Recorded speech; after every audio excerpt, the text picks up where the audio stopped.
Ladies and gentlemen, welcome in on this fine Sunday afternoon. It is 1 o'clock here in South Africa, and that is the exact time that we get going for the TGN Endurance Series. We are finally back with it after a short break for the middle split of the two seasons, and now back at it for season number 2. Starting it off strong as well with a great track pick coming in with Zwartkops, a legendary South African circuit, and we get to race it out there. We are no longer in the Polo Maxis for the second season of the TGN Endurance Series. We've actually swapped out now to the Mazda MX-5s, in specific the 1994 model, which proves to be quite an interesting character out on track that we'll get to watch out today. My name is Tristan Herbst. You're going to have quite a bit of a revolving table of commentators here for you today. You'll already see that in third position, you might be seeing my name in that team, and that is indeed correct. This car number 3, well, in third position, the X6 car is going to be the commentator's car. So the three of us, Ethan McDougall, myself, Tristan Herbst, and then Michael Donaldson, will be rotating around the commentary booth for today's event, most of the time having one or two of us on here. You won't see three of us on here because we need to rotate around. So Michael is currently down there doing qualifying for us, and then Ethan will be taking over for the first stint. I'll then take over for the second stint. But welcome in. It's a beautiful day for some good old racing, and it's a nice time out there for a good 3 hours around Zwartkops, legendary circuit, like I've already mentioned, for you to get those times in. We do have quite an interesting characteristic that's been added to the Endurance Series for today's event, in particular the breakout laps. So what this essentially means is that if a driver gets anything below 116 on the timings board, so you can see right now, Gio and Kitso, Morgan and Setshaba, Mark, all of them are capping themselves to a 116.1, 116.2, 116.8. Because of the fact that if any driver does get below 116, they will be forced to get a lap time penalty of 1 minute and 16 seconds, essentially doubling that lap time. This is a regulation that's done in real life Lemons as well. If you do watch the Lemons 9 hour that happens at Red Star Raceway, it is done to control the racing amongst the circuit and make sure that all of our drivers have a good time out there. So even if the drivers are, there might be a foster team out there, they will be bottlenecked by this system, and it allows for the slower drivers or teams with a couple of newer drivers to still have some fun out on circuit. We are live on our 3 platforms like usual, Twitch, YouTube, Facebook, as well as TikTok. The 3 best viewing angles are going to be over on YouTube, Facebook, and Twitch, because we are allowed to push with our custom broadcasting solution. Unfortunately, TikTok limits us to using the live studio, and so we cannot really push any of our custom overlays, and so that is going to be the more limited experience, but you can still definitely watch it over there if you are interested. We've got a couple of virtual grandstands, like we mentioned, because of all those 4. A couple of messages as well coming in. I do see somebody, D. Bowers, from the TikTok virtual grandstand. Is it only IRL participants? And the answer is yes. Everything done at the TGN Racing Simulators is fully in person. You can see it in the bottom left-hand side of your screen there. That is currently the camera positioned for the Johannesburg branch, where we are currently sitting. And every single driver participating in this race is here at the actual event, so there's nobody connecting remotely. It is all performed at either one of the 3 TGN racing branches across Johannesburg, Durban, and Cape Town. So if you are wanting to get into the action, it's 275 Rand per person on the Endurance Series. It's a 3-hour long race around a track that is only disclosed of half an hour before the actual event starts.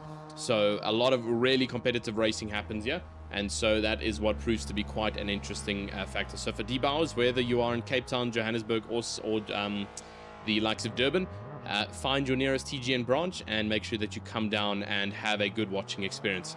It looks like we have unfortunately been a bit botted there on our YouTube. I'm seeing over 400 viewers, and that is not frequently what we're used to, so a bit odd there.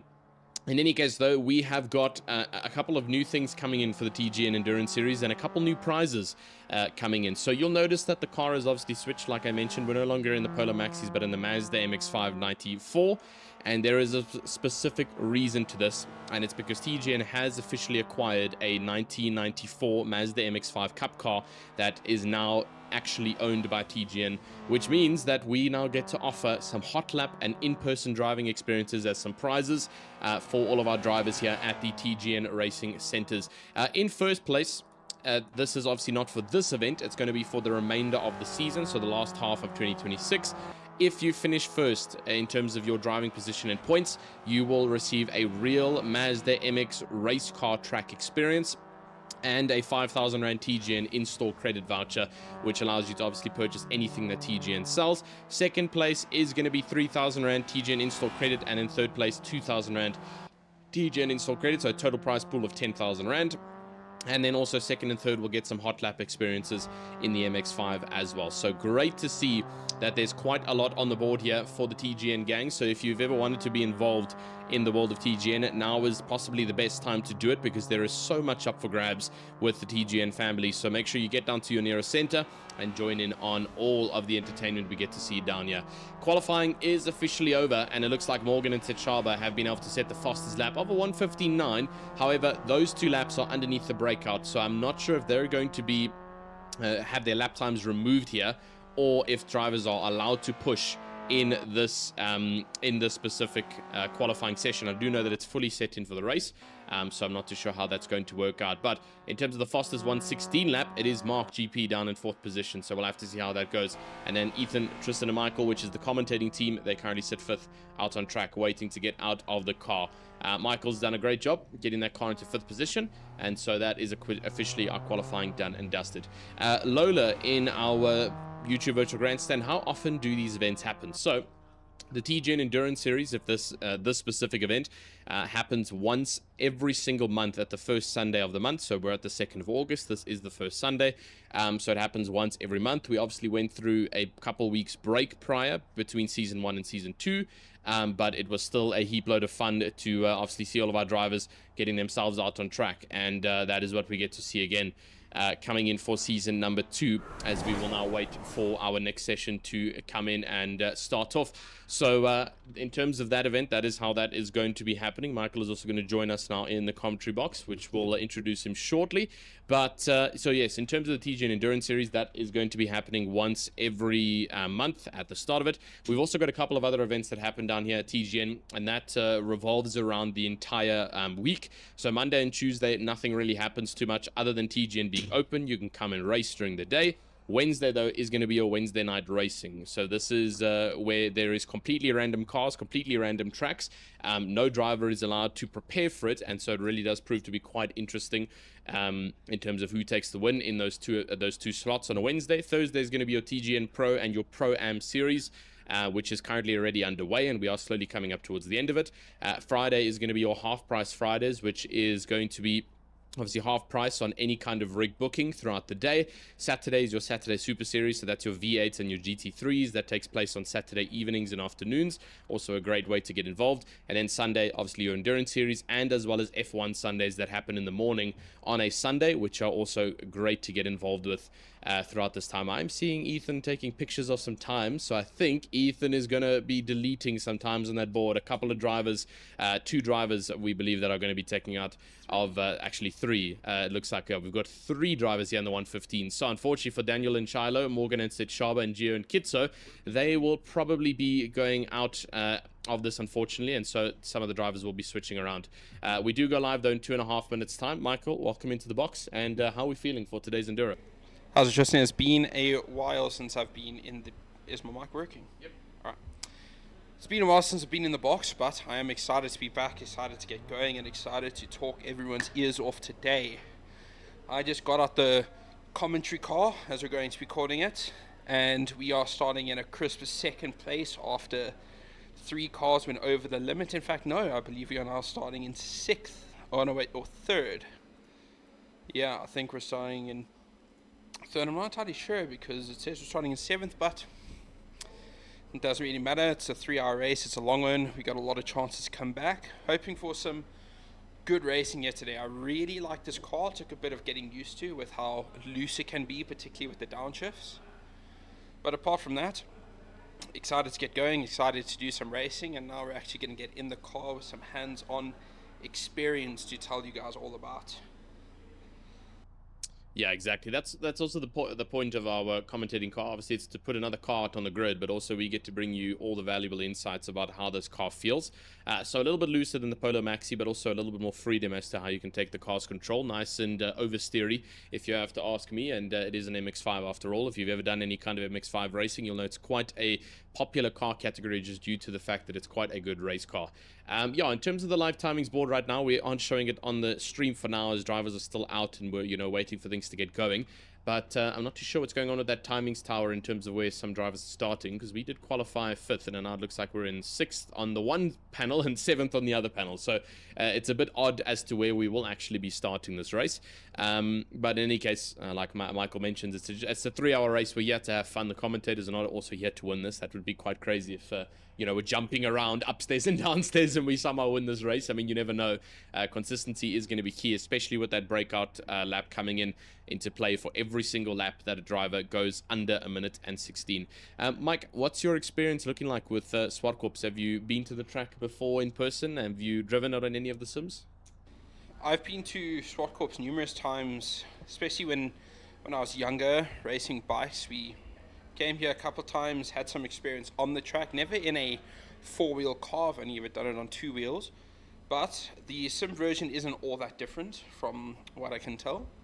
And overall, it's a fun track. It's a local track. It's one of our pride and joys. It's not our one of those prestige tracks like Kyalami. However, a lot of real-life drivers would say that Zwartkops is one of those very fun kind of get-on, drive it, throw down some very quick time, because it's a very fast track. It doesn't have very complicated corners, and it's not a very long one, so that's what makes it really good for like hot lapping and some real close racing, because everywhere you go, it's not like you're going to have big gaps between the cars. Everyone's going to be relatively close together, so regardless of where you are, it's going to be quite chaotic.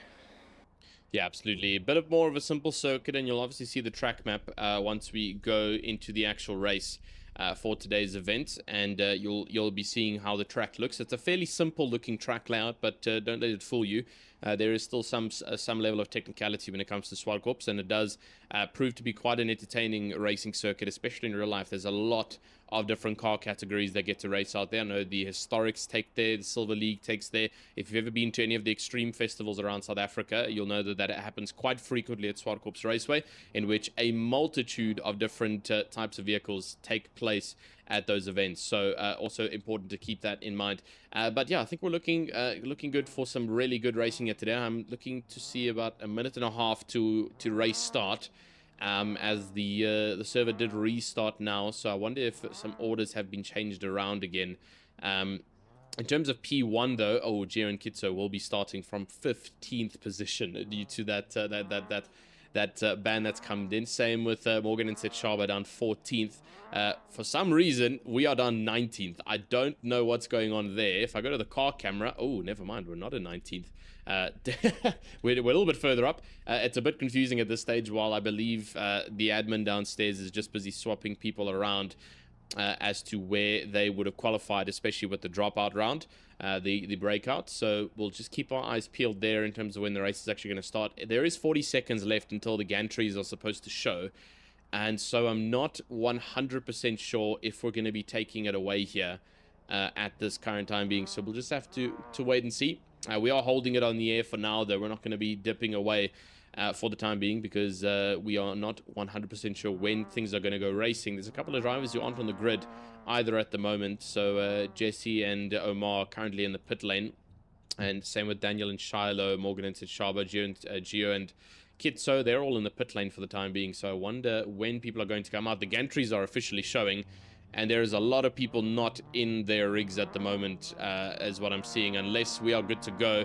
Ethan is now jumping back in the rig after helping someone, and it looks like we are finally good to go racing. We're going to switch over to the live, and looking at the starting here, Morgan and Shaba, Daniel, and a couple of other drivers. There we now see the actual order changing around. So the reason why it looked a bit weird on the timings tower is because most of the drivers had to be just start from the pit lane that did come into the breakout lap. And so for the time being, it is going to be Mark Cheapy up in front, and then Ethan, Tristan, and Michael, which is the commentating team, currently in second place. A great launch there from Ethan to get that car into second. It's then Yeshen and Dinesh just behind in fourth. In third and in fourth are Atile and Eddie, who have just been overtaken by Chad and 10 dies. So quite a stacked grid coming in here today, about 11 cars across the 3 provinces in South Africa, and so far not a bad start at all, Mike. So it looks like we're going to have quite a bit of clean racing, hopefully with a couple of overtakes coming in. Well, it looks like we definitely have some good racing going, and there's a bit of a spin. I'm not entirely sure which car that is. That looks like Nicole from the Western Province, and who's also that's turning around. We do have Peter and Uzi out in the background there. Seems some carnage up in the fast corner, which is turn 3 or turn 4? I believe that is turn 3. It's a very long right hand. It can be a bit complicated with how fast you have to take it, but it seems the top two of Mark and now racing against Ethan, since Tristan and I are out here commentating in the car, are pulling quite the gap on third place. Ethan right on Mark's tail, approaching turn 1 now. Although the start-finish straight isn't long enough in order to gain the slipstream unless you get a really good exit out of the last corner, and particularly since this first turn is flat out. We do have a car coming out of the pit lane there. Maybe somebody accidentally hit their return to pit button, and that is Denise, and that is Denise Jobert. Yeah, trying to see who jumped out of the pits there. I didn't actually see who that might have been, so not 100% sure. In terms of the top two, though, they've completely pulled away from the rest of the grid. Yeah, it's a 4-second gap with Mark and the likes of Ethan in the car, and then Oratile and Eddie are chasing on behind in 4th position. Then Gio and Kitso just behind us. We've got a nice train, though, from 4th all the way down to 6th position with these couple of drivers fighting out. Daniel and Shiloh, also some drivers to watch out for. Daniel is incredibly quick in that car. That's Daniel Kent from the Pro Series, and so he's trying his best to keep control. And looks like we've had a technical difficulty for some of our drivers, and we are going to be restarting this race, unfortunately. So we're going to take you back to our cameras for the time being. Looks like we are going to be resetting. Unfortunately, this is what happens sometimes with racing, is that there's a couple of difficulties that do cause the racing to come to a halt, and so things have slowed down for a bit. We'll be back with you, though, as soon as we are back out on track.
Alrighty, and we are about 45 or so seconds to go before we get to pull our way back onto track.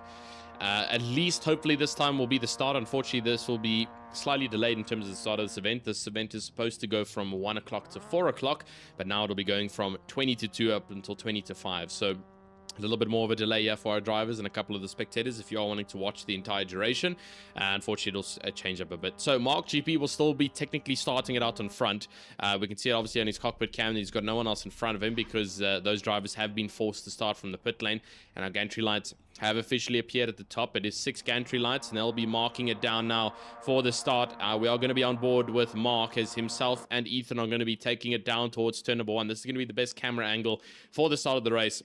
And we are officially ready to go. There we see the two drivers who scored over the 115s, Morgan Techauba, and then obviously the likes of Gio and Kitso. They have to start from the pit lane. And now it looks like the start has been slightly different because Yeshan and Dinesh have actually gotten a much better start compared to race number 1. They're already competing it now with Ethan in that car in second, but Ethan's managed to squivel his way on the inside line and push that other car out on the outside. Vanyo Bert is now trying to push on in fourth, and now it's actually Aratile and Eddie putting pressure on Yeshan and Dinesh. So they're going to be working their way up towards the round banker, coming up towards turn number 3 or 4, depending on if that banker is considered a corner. I always forget. But in any case, this is going to be a good battle with Aratile on the inside line now and trying to push out Yeshan and Dinesh. And actually, it's going to go 3 wide here. I think Vanyo Bert has joined in on this chaotic battle. Indeed, he has right down the middle. He's going to split it. And this is going to be a 3-way between 394 MX-5s into the quite a sharp corner right at the top of the hill here at Zwartkops. And it looks like Vanyo Bert is going to be the ultimate successor here. Gets ahead of not only Aratile, but also Yeshan and Dinesh. And they all switch around in places. Great move up there for Vanyo Bert, and he can continue trying to chase down on Ethan and Mark. Yeah, a really good start from the front two there. Already pulling a bit of a gap. However, we do have third place Vanna with a brilliant start. As you saw, making up 3 positions there around turn 4 and the sharp corner of turn 5. Really good move up the inside of the first car that seemed to run just a little bit wide, and then straight up inside the second car. Vanna actually jumping into second. I don't know if we have a bit of a problem either with the telemetry or... Yes, it would seem Ethan's dropped a bit further back, side by side through turn number 2, with the yellow car up on the inside. Vanna Bear with a really good start, already up into second place, 3 seconds behind our first place leader, Mark. And I'm a bit confused about what might have happened there. We do have the big pack going from 4th to 11th. And this battle is going to be a long one before it starts breaking up. We're probably going to be watching this for about, I'd say, about half an hour before things really start kicking off here. So far, some clean racing, no accidents. We don't have anyone sort of side by side. We do have car number 11, which looks to be Willem, just running off a bit wide there at turn 4. Some close battles approaching up at the top of the hill into the close right-hander. About to finish our second lap. Look at all of those cars.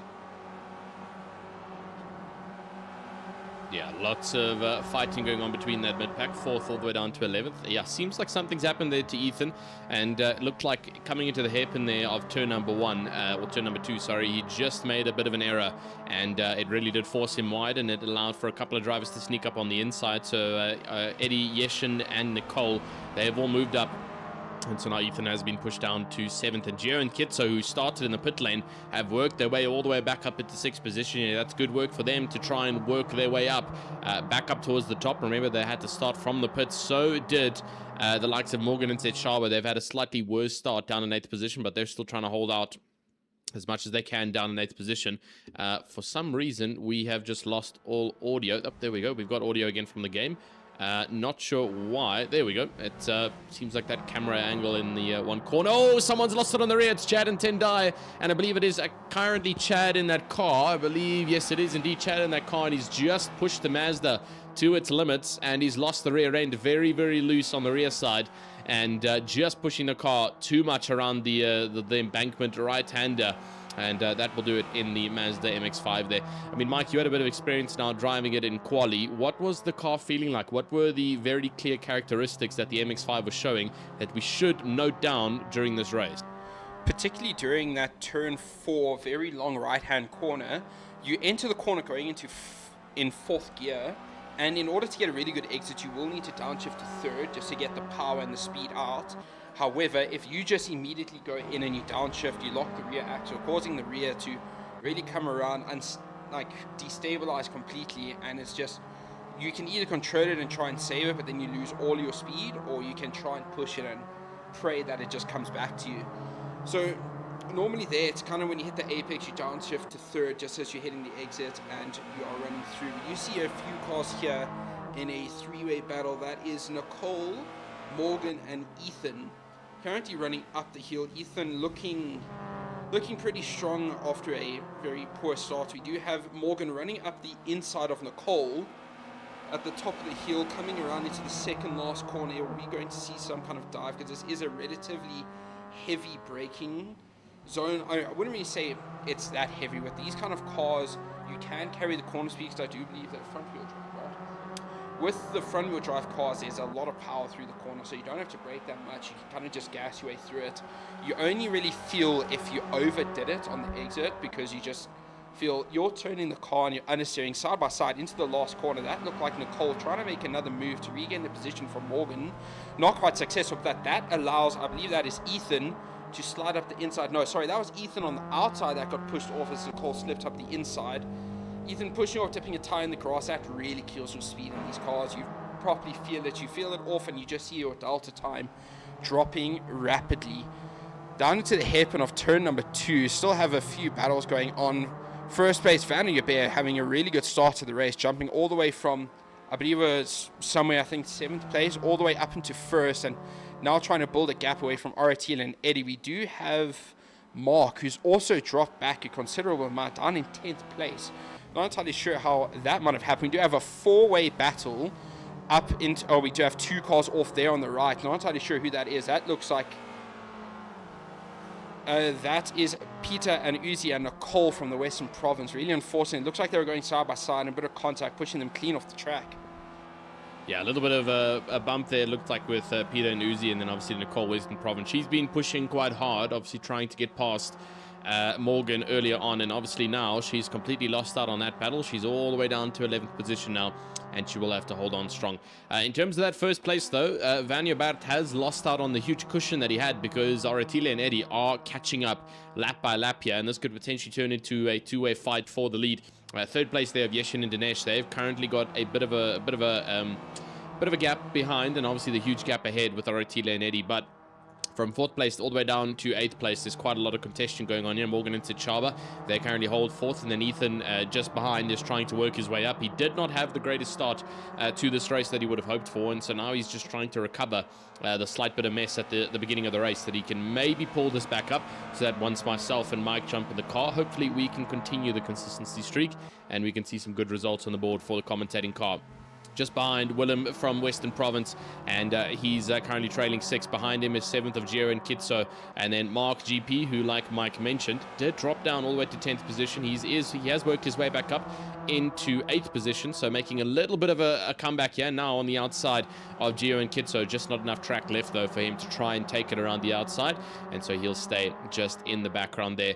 So your main window for opportunity is going to be from 3rd down to 8th. We do have a small fight there down in 9th position with Peter and Uzi, and then Chad and Tendai. Chad obviously spinning out just a couple of laps ago, and so he's trying to recover something here. But from 11th down to 13th, so that's Nicole, Denise, and then Daniel and Shiloh, who unfortunately have not had the best starts to their race. Daniel and Shiloh being well off of the entire grid here, unfortunately. So they really will have to try and work their way back if they want to try and recover anything here. It is, I would say, it's a good 15-second gap that they currently have between the likes of themselves and Denisio Bat. So they're really going to have to do something to try and bring this back. Oh, Aratila and Eddie have gotten right onto the backside now of Vanny and the Bat. That cushion completely dissipated. He still had a bit of a trailing distance, but now complete attack coming from the rear side here, and they will have to watch out. Vanya just up in front, and then just behind of Yeshin and Dinesh. They've lost out now to Morgan and Sid Shaba, and there's contact, and they've made it with Ethan just behind in the commentator's car. He's been taken out, and I believe just coming over the nose there was Yeshin and Dinesh. I don't know if our 80% damage model is on for the Endurance Series, but man, that is not looking good there for our commentating car. Yeshin and Dinesh decide to take a bit of a victory donut there. In the dirt they will go. And unfortunately, Ethan goes all the way from 5th position down to 10th in one foul move that happened there. Very unfortunate. Back up to the top, though, as Mike, we're about to see a potential battle coming in here between the top two that may prove to be quite interesting, as these two will be quite defensive with each other. Yeah, moving into turn 2, Vanna really defended against Aratile. However, Aratile kind of misjudged it and went into the back of Vanna, killing his entry speed and therefore his exit out. So we have seen the gap kind of expand just a little bit to just under a second. They are going to have to fight back. However, we are seeing now that Aratile, I think, is driving that car. He is a very quick driver, really going to pile on the pressure in Vanna in the coming laps. We're going to see a big fight, and Oratile losing it up into turn 4, managing to try and save it, spinning the car around. However, he does have a lot of space before the cars of Willem and Mark catch up, driving a bit into the grass. These cars are very difficult once you get them back, and spinning around again, coming now losing 3rd place, now 4th as well. Moving down, coming back, and Gio and Kitso now making their way through. Oh, that rejoin is very close. Also losing out to Peter and Uzi. That is a dire mistake coming out of Oratile, dropping all the way from 2nd down into 8th place. That's going to be quite some work coming back. But this does free up the space for Vanna, who can now focus on trying to get as close to that 1:16 marker. As we know with those breakout times, the moment you drop below the 1:16, you are slapped with a penalty of the lap time that you set, and I believe that penalty is applied at the end of the race, not during your pit stop. So however, we might see a lot of these cars finishing in the orders that they finish. However, once these standings are properly released, you're going to see a lot of moving around, some drivers going up. We might even see the winners at some stage dropping all the way down to what might be dead last. It all depends on how quickly you try and get. We see a really good battle here coming out of Morgan, who's currently driving with Chad right behind him. The slipstream in these cars, I'm not entirely sure if it's strong or not. I haven't had too much experience doing practice with following another car, but I do know that if you make contact with these, they are incredibly loose. So once you actually make contact with another car, it is very difficult. You kind of just feel all steering loss and no feedback through the steering. You just feel everything go. It's like the road just turns straight to ice. So now with things going on, the gap is kind of expanding between Morgan, Chad falling back into the grasp of Peter here. And Tris, I'm going to hand that over to you. Yeah, Peter just climbing up there on the backside of Chad and Tendai, and so that battle's looking quite nice and packed up from 5th down to 8th position. But what a grave error, apologies, what a grave error that Oratile has made down in 8th position, and that has really dropped any kind of running to compete with Vanna. Even though Vanna is pushing up strong in front, unfortunately, there's not going to really be much reward for him at the end. His points do not count in the championship. He is the owner of TGN, and so won't be really benefiting from any of the rewards here. So Willem down in the Western Province in 2nd place right now, looking to claim the maximum amount of points in today's amount of racing. Very, very, very close. My goodness. Mike just pointed out, and there we can now see the lap times up on the left-hand side. Willem getting a 1:16.017. That is literally on the cup of getting your the cutout lap. So if he got any time below 1:16, it would immediately be a time penalty added. And like Mike said, it does happen at the end of the race. It's via manual lap time, like basically sifting through the lap times by one of the TGN admins. And then when they actually do the championship scoring, they will simply just add 1:16 for every single lap time that specific team did, which will obviously drop their entire running order quite down. We've got a good amount of battle though, and obviously that's up in front with the likes of Chad and Tendai, and then Morgan, Setshaba, Oratile, and Eddie, all of them busy fighting out at the moment. Eddie was probably watching from the background and not happy with how that's gone. Peter and Uzi have gone off the track though, and we will be seeing this quite frequently today, where the Mazda MX-5 just loses the rear here. You have to be very careful with how you take control of this car. And for Peter and Uzi there, not to show who's in the car. I believe that is down in Durban, actually. Peter, the current, the branch manager down there at TGN Durban. Someone's gone off. My goodness, please don't tell me that's Ethan. It's Ethan. And he's not going to be happy with that one. Trying to look down what's going on there. Looks like he's just pushed too hard out of the final corner, and it's completely resulted in that car losing it on corner exit, and off goes Ethan into the gravel. So just to add a little bit of salt to the wound, after dropping off from 5th down to 12th, he will now continue to push around track in 12th. And unfortunately, if you look at your track map in the top right hand side, we have got a lot of distancing that's already happened between all of our drivers. So hopefully we'll get to see some battles as drivers come in to perform their pit stops. There will be a couple of mandatories that need to happen here. Drivers will need to refuel their cars and throw on some new tires, and it's per the regulation of the TGN Endurance Series, just to make sure that all the team members get a little bit of opportunity to race here. Chad and Tendai, though, with Morgan and Setshaba behind, these two are currently battling it out. That is for a hard 5th out on track, and then just behind the likes of Oratile and Eddie will also be chasing on in the red MX-5, trying to potentially close in here on 5th. 5th and 6th position, seeing if they can possibly withdraw that gap to something a little bit shorter. Down in 9th, Peter and Uzi have also got pressure now from Yeshin Dinesh. They also made a bit of an error earlier on, and so now they're also just trying to recover. Quite a bit of distancing that we're seeing out on track, though, and it's unfortunate to see here. Eventually, we are going to start seeing lap traffic. Van Joubert is already on the same straight as the likes of Daniel and Shiloh, as they're all the way at the back. And as you can see now, a very, very quick catch-up, actually, from Van and Joubert. Never mind. Van is going to go right off into the gravel trap here and slow himself down. I wonder if he was under a minute 16, and that was strategic. You never know. We'll have one last look again quickly at how those lap times are looking. And currently still no 115s that have happened yet. So the drivers are maintaining themselves quite well here. But Willem from Western Province, that is, if he did that on purpose to slow himself down, that is one of the most precise amount of slowdown you can get with a 116 flat. Yeah, side by side, Chad and Ten are overtaking Oratile and Eddie in turn 6. Sorry. Turn 6, we do have another call. That is Peter and Uzi once again. I believe at that stage where drivers are starting to get comfortable, starting to realize the track and the racing line, and deciding to push their limits a bit further. And from what we've seen, often not working out. We do have another car going slowly on the start-finish straight. That is Chad and Tender, probably dipping a tire out on the gravel, losing their position back to Oratile and Eddie.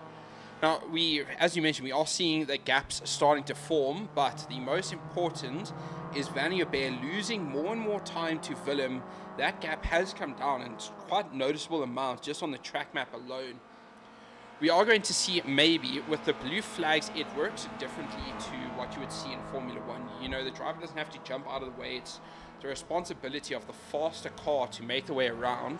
So watching Vanna slowly catching Daniel and Shiloh, when he catches up to them, it's either they're going to defend, it's going to be difficult to get past, or he's going to make it very quick. This will open up an opportunity for Willem to make up as much time. As we see Daniel and Shiloh losing it on the exit of the final corner, spinning around on the start finish straight in front of Van. I don't know if that might have been a bit of a shock coming on the final corner and you're face to face with another driver. Now Van making the way to bring up our first lapped car of Daniel and Shiloh, also about to lose out to Willem from the Western Province. Going to need to see if he can make it around that car easily, sliding it up the inside. No contact made. Daniel and Shiloh making it very easy, slowing down a lot on the apex to let them through. Now, from what we're seeing, the battles have slowed down a bit. Our closest at the moment is the battle for 10th place between Yeshin Dinesh and Peter and Uzi. Peter and Uzi are trying their best to pick up what they've lost. Sorry, that is Ethan currently in 11th place, chasing down Peter and Uzi. Now, Ethan is also a quick driver. He has experience in this car. From what I heard, he really enjoys driving it. When he mentioned, I was talking to Ethan during the week, and he mentioned that he really enjoys his cars, enjoys what they're doing for this endurance series. So now bear in mind, drivers haven't had the opportunity to practice. It's only the drivers who take the chance to arrive to the shop a bit earlier, practice here for about an hour before you actually get in. Ethan right on the tail of, I'm not entirely sure who's driving that car between Peter and Uzi.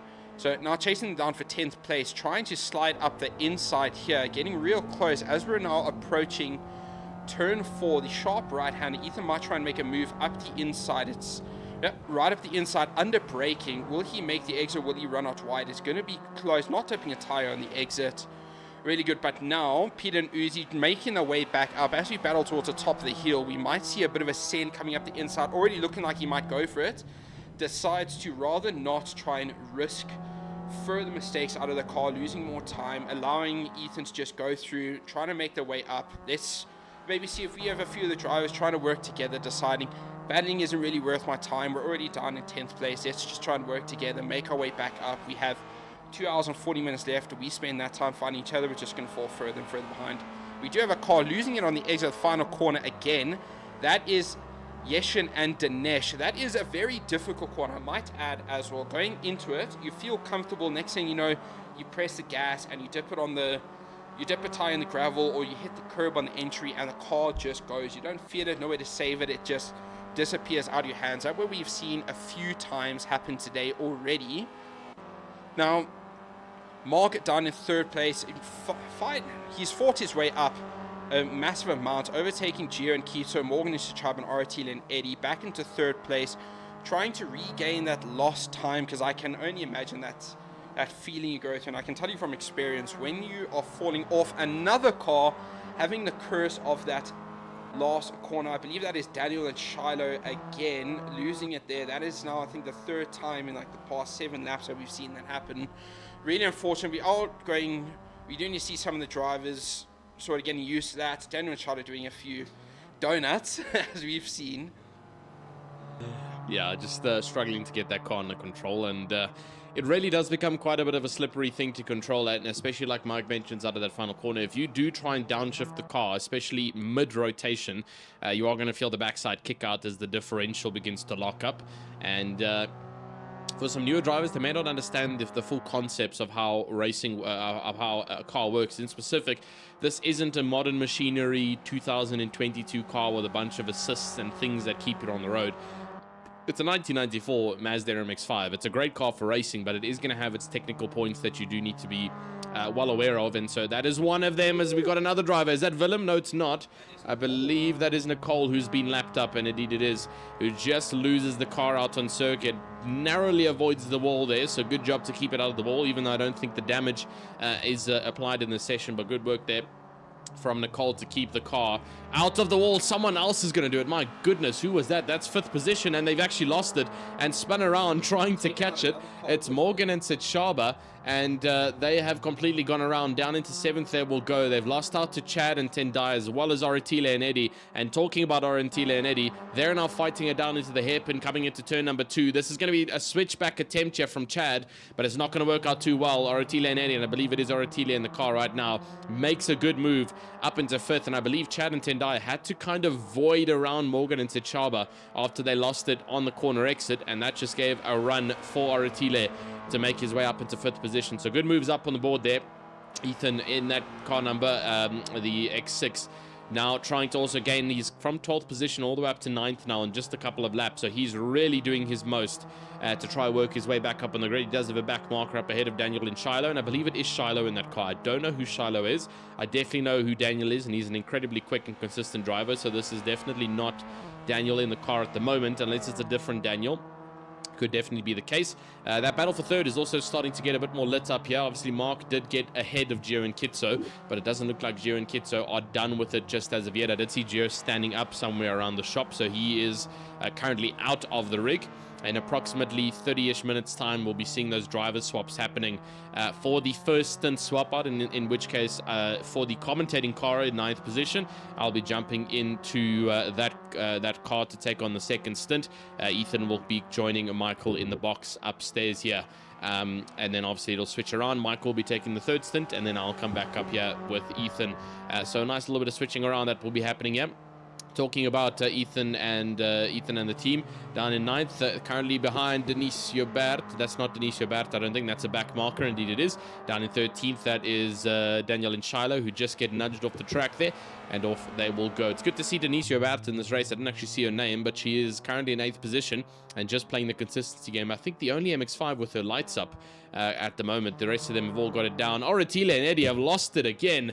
This is not looking good for Oratile, the man who is supposed to be the Mr. Consistency and supposed to be the anchor point in this team, the foster driver of the pair, is just making error after error in the MX-5, and he's dropped all the way down again to 6th. He went from 8th all the way up into 5th, and now he's lost out again and will continue to drop down if he continues to make these small bits of errors.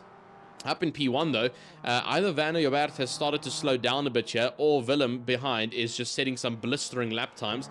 That could also be the case. Willem now behind. Again, 1:16.0 coming from Willem. He is right on the border of getting those lap times in here.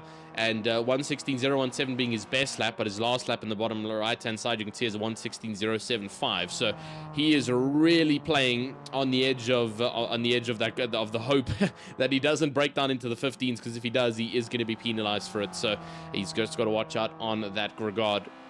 Gio and Kitso still holding into 4th position. Now the track is pretty much evenly split out across the entire grid from 1st all the way down to 13th position. They're all just trying to maintain themselves, and hopefully we can see a bit more racing action as some drivers begin to catch up. Yeshin and Dinesh will be trying to catch Peter and Uzi.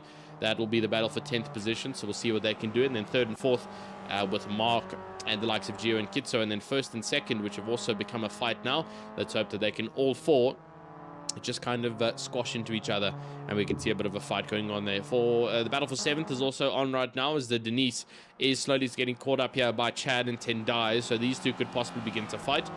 And like I say, Denise currently the only driver with the beautiful pop-up headlights up on the MX-5. Always a thing I loved about the MX-5 was the pop-up headlights. Very, very unique characteristic. And looks like Chad and Tendai, talking about them trying to fight it on behind Denise Jobert, have made an error, and they will now drop down into the cups of Ethan just behind, who's trying to work his way back up. He's been given an opponent and fed through from the front side, and now hopefully Ethan can make quick work of this. We're cheering him on, and this is full bias coming from our side because it is the commentating car. So we're hoping that Ethan can get ahead of Chad and Tendai here, but he's going to have to work quite hard to get ahead. Let's see what Ethan can do in his 1994 MX-5 against Chad and Tendai, coming up and towards the turn 2 hairpin here. Ethan looking to be a little bit more aggressive and faster here compared to Chad and Tendai, but he's going to have to try and work hard for it if he wants to get up ahead. The rest of our drivers all still trying to maintain themselves. There is a battle, like I mentioned, for 8th position, which is the one that we were just watching shortly. The rest of the grid have kind of spread out and trying to find any active battles we can. Still Peter and Uzi, and then the likes of Yashen and Dinesh just behind. They're still trying to chase on for the battle for 10th position. That battle for 8th position is getting closer and closer, though. Down the back straight, is this going to be overtaking Centrum here for Ethan? He's going to be on the outside line. He gets forced on the outside, and we'll have to just wait here to see if he can get around, and forced almost into the dirt there. And unfortunately, that is going to slow his roll here behind Chad and Tendai. Let's see if he can get it on the corner exit. He has gotten a better exit, and so now trying to see if he can go around the outside here. Not the best place to try and overtake. Maybe into the final corner. We'll see Chad and Tendai making a bit of an error here later on the brakes coming in from Ethan, and he gets a little bit of a more outwards rotation here, which has actually made him suffer quite a little bit there. So he will not be chasing onto the backside of Chad and Tendai for the time being. Hopefully he will find an opportunity to get past, but for now he's just going to have to continue picking at it and trying to get some work done. Ethan is working really hard trying to get that 8th place. Both of these cars are, however, catching Denise in 7th place.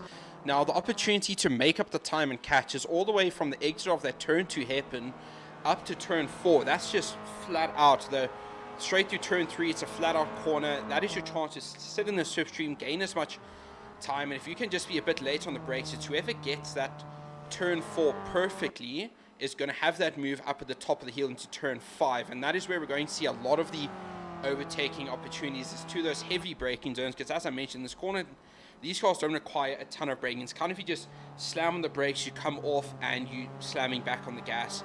That's just how it's working at the moment. Chad and Ten are trying their best to defend. They are defending really well. We have seen anytime Ethan's come close, lining up a move, he's on the rear bump of Chad and Ten, where you are going to see some defensive moves coming in. Ethan trying to make another move around the outside of the final corner, deciding to brake a bit earlier this. I'm not trying to send her on the outside, rather going to stick close to the rear up into turn 1. We're probably going to see a move either up the inside of turn 1. He's making it now.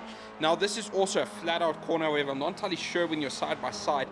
Very close to the door. Chad and Ten are almost losing the rear, going off. Are they going to fight back into the hairpin? They do not. They rather decide to let Ethan go, and they're going to tuck in behind and focus on rather catching Denise now, because this race we've seen the gaps really starting to spread out. And I'm also wondering, with those headlights up, is that causing the slightest bit of what's the word I'm looking for? Drag. Yes, correct. Is that causing the slightest amount of drag that's perhaps just making Denise's car a bit slower in the straight? I'm not entirely sure. Now, if that is the case, all the way from turn 2 to turn 4, that's just going to be bleeding the time as you are losing pace down the straights. Now, again, Chad and Ten are right back on the rear bump of Ethan. Now, just getting a bit of a rough exit into the second last corner, sticking it close. Ethan getting the better exit, trying to extend that gap a little bit. Now, I can tell you what's running through Ethan's head. He's just trying to break the slipstream of this car, because he wants to focus on rather not what's behind, but rather what's ahead. Because we are seeing now Morgan, maybe a bit of a mistake, because Denise has now caught that, made that gap a little bit less than what it was, and trying the absolute best. Chad and Tendai again still holding on for dear life right behind Ethan. We might see a move down into the hairpin. Ethan not yet defending, rather seeing that looks like a very late braking. That was almost the same, trying to get in trying to get into Ethan's head, trying to flood his mirrors. Just your standard kind of attacking move. Yeah, it was a good attempt there from Chad and Tendai, but like I agree with you, if they did try and make the inside move there, that could have ended in quite a hectic accident. Came from quite a long shot back, and that really could have ended in tragedy there for Ethan again. And I'm telling you what, I would have gone down to Chad and given him my words, because that would be my teammate that he's knocking out. But it looks like he's decided to keep the racing nice and clean. So your biggest battle out on the field right now, the battle for 7th, 8th, and 9th position. We do also have Peter and Uzi and then Yashen and Dinesh. These two have been going at it for quite some time, and just on the backside there you can see Yashen and Dinesh, and they've really been working to get on the backside here of Peter, but going to be quite an effort that they've got to work for here. Denise is now got pressure, because right on the backside is Ethan, and coming in with quite a huge amount of steam. Let's see what Ethan can do. Someone's lost it. It's Y8, and that's the number 9 car of no, not the number 9 car, now 9th, and that is Morgan and Seth Schaber, who have lost the car. Indeed it is. It's Morgan and Seth Schaber who have lost the car just coming into the previous corner there. Again, that final corner proving to be chaotic. And Morgan and Schaber, all the way from 4th position up at the tops there, have dropped drastically down to 9th over the course of this race, and they will have to try and rework back up. Ethan is going to be super pleased with this, because now this is turning into a 3-way fight. Ethan's already ahead of Denise here, going into cockpit cam to see what she's going to be seeing on the inside line. Yeah, she's going to try and hold it against Ethan on the outside. Hopefully no tap against these two. It's getting quite close between all of them, and up on the inside line is going to come Chad and Tendai. They've all moved up ahead now, and Chad and Tendai will keep Denise behind. You can see she's slowly just being left in the background now, and not much that she can do behind the two drivers behind. Oh, somebody's gone off. Don't you dare tell me it's Ethan. And it's Ethan. Ethan has lost the car, unfortunately, just pushing a little bit too hard, and the 2 positions he's just gained, he's lost again. So that's always the twist with endurance racing, is that you push yourself to try and get ahead, and pushing too much, it just breaks your consistency and completely unleverages you. Yeah, and I do believe that maybe in Denise's case, those headlights are causing a bit of drag, because we do see that the moment they're on the straights, I mean, Ethan slipped quite easy around the outside, and then Chad and Ten are also slipping on the inside, and just we're seeing that gap kind of just fall back behind. And this might be the case of, now, maybe that those headlights are causing drag, because that gap is extending in the straight, losing a lot of time. We are going to even see it now as Ethan trying to fight his way back, just trying to get past Denise. We might see a move coming into the top of the hill, approaching turn 4. We're going to see Ethan already gaining quite a considerable amount. We're seeing that car just getting a little bit big in the rearview mirror. Approaching down through turn 4, Ethan getting a bit closer. Are we going to see a Sen at the top of the hill? Running up, Ethan with a brilliant exit, going to swing alongside, opting for the inside line. Denise deciding not to defend. Ethan's going to side it up. Let's see, will we see a mistake? We will not. Ethan holding it quite consistently, now going to have the inside line for the second last corner as well. Makes it through, pretty clean move. Nothing much further to talk about there. We are seeing Vanu Bear coming up to the back of Yeshin and Dinesh. Also, another blue flag car dipping a tire on the gravel. Is he going to side up the inside? It's looking like it, yes. Just using a bit of time. That gap to Willem has come down a considerable amount, getting much closer. However, Willem is also going to have to find his way past the blue flag of Yeshin and Dinesh. We are going to need to see how this battle progresses, because we are approaching sort of the end stages of the stint. Now, I don't know if the tire degradation is on, and what the effect is on these cars. We might see and hear from a few of the drivers after the first stint. For all we know, it might be feeling quite terrible out there now, and we haven't heard any screaming or shouting or any discomfort coming from downstairs as of yet. That is quite a common thing, particularly when contact is made. Now, some of these drivers do have rivalries. That is one thing that we do need to talk about. We do have a car off, and that is car number 9. That is Ethan once again, just making a mistake down in turn 4. That car slowly coming back onto track. Now, unfortunately, this is pushing Ethan down to the grass of Vanno. Now, this is going to be becoming a lapped car. Also gaining on Ethan is Yeshin and Dinesh. Now, these mistakes, we are seeing them come out from every driver. It's just unfortunate it happens to be our car. But this is going to just make out to be an interesting battle, because all it takes is one small error and your car goes off and you're losing a bunch of time. And everyone's going to be doing it. Some drivers doing a better job than others to keep the car on track, just driving it a bit more consistently. But all it takes is just one push. Seeing a bit of a wiggle out in the last corner there from, I believe that was Yeshin and Dinesh, losing it almost into the wall in the exit. That's going to help Ethan quite a bit, trying to make his way back and catch Denise. It's going to be quite the fight, and this might actually turn out to be your job, Tristan. When you get in the car, you're going to need to pump in those laps. Car number 13 looking very slow approaching turn 3.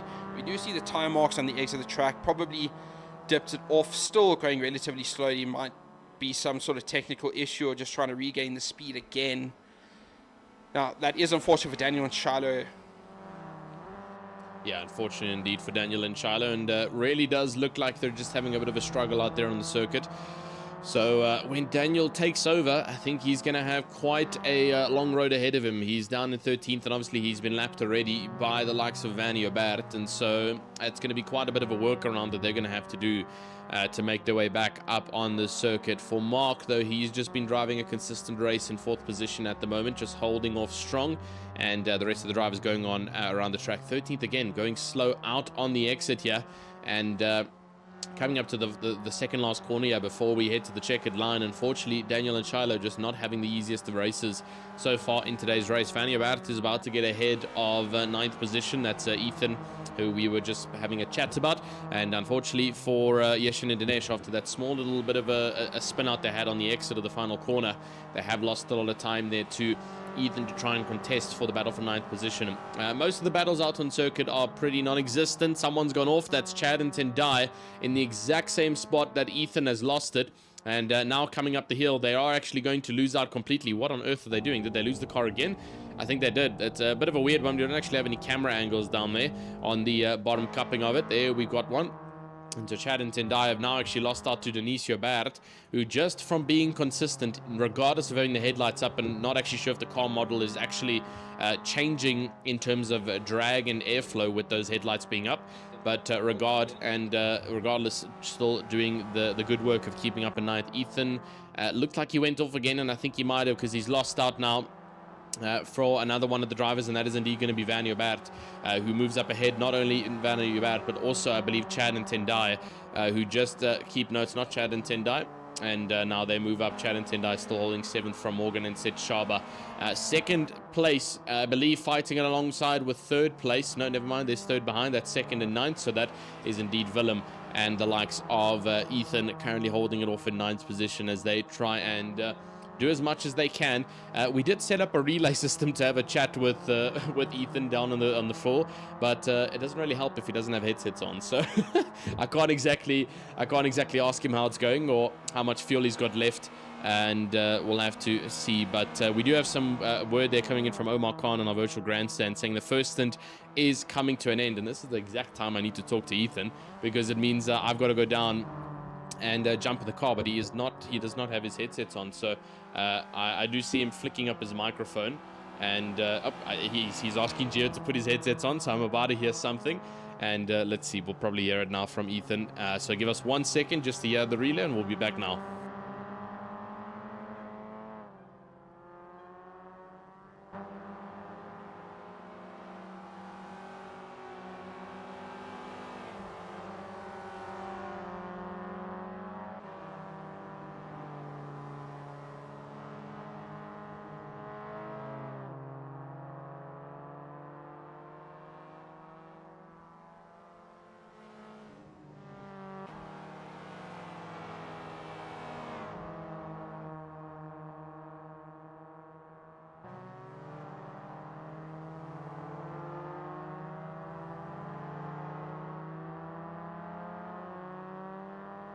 Live, there we go. We did have a chat there with Ethan, and it looks like the stints are indeed slowly going to be coming towards an end. He's got about 8 laps, left, and with Zwartkops being such a short lap time, about 6 minutes left or so until we need to do the driver swaps. There is a couple of battles that are starting to escalate here. The battle for 6 is getting quite close here, and I believe that is going to be Morgan and Ted Shaba just behind, going on the outside line now around Chad and Tendai.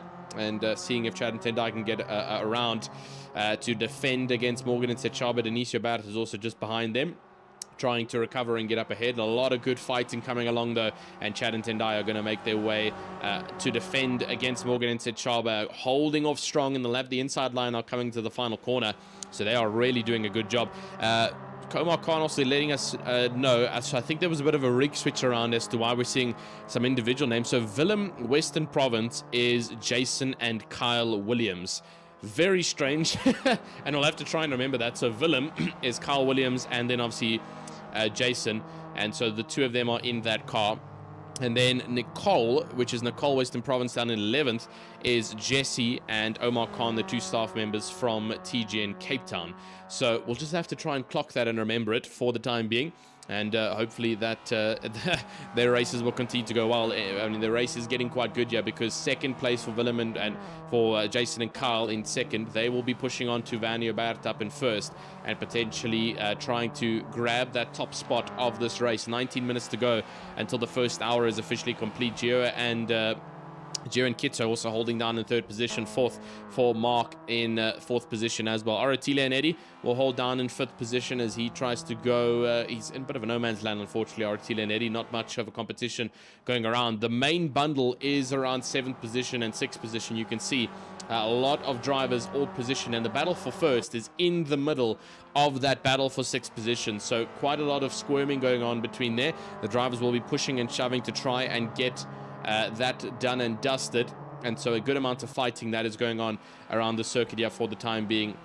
Morgan and Sechaba still holding down in sixth position and seeing what they can do. Chad and Tendai down seventh, and then Denisio Bart, apologies, holding down in eighth position. And Denise and Vanna both on their own individual rigs, so they're taking this full 3 hours all by themselves, just making sure that they get the full challenge in of the TGN Endurance Series. And for Ethan up in ninth position, currently holding off, and I'll be taking over from that car in approximately 4 minutes time, so I'll be heading down. But seventh place now is completely off, and I believe it's Morgan and Sechaba for I think the fourth or so time here in this race. Unfortunately, they've dropped off again, and all that fighting to try and contest against Chad and Tendai and Denise has dropped off once more. Ethan will now move back up into eighth position, and seeing how he can hold on down in the order here, continuing to progress around for the next couple of laps. I am going to be heading downstairs now for the stint swap over. You're going to be with Michael for a short, brief amount of time. So we're going to quickly go mute up for just a brief second, and then Michael will be back with you, and then Ethan will join you all shortly. We'll keep the racing action all up and running for you for the full 3 hours.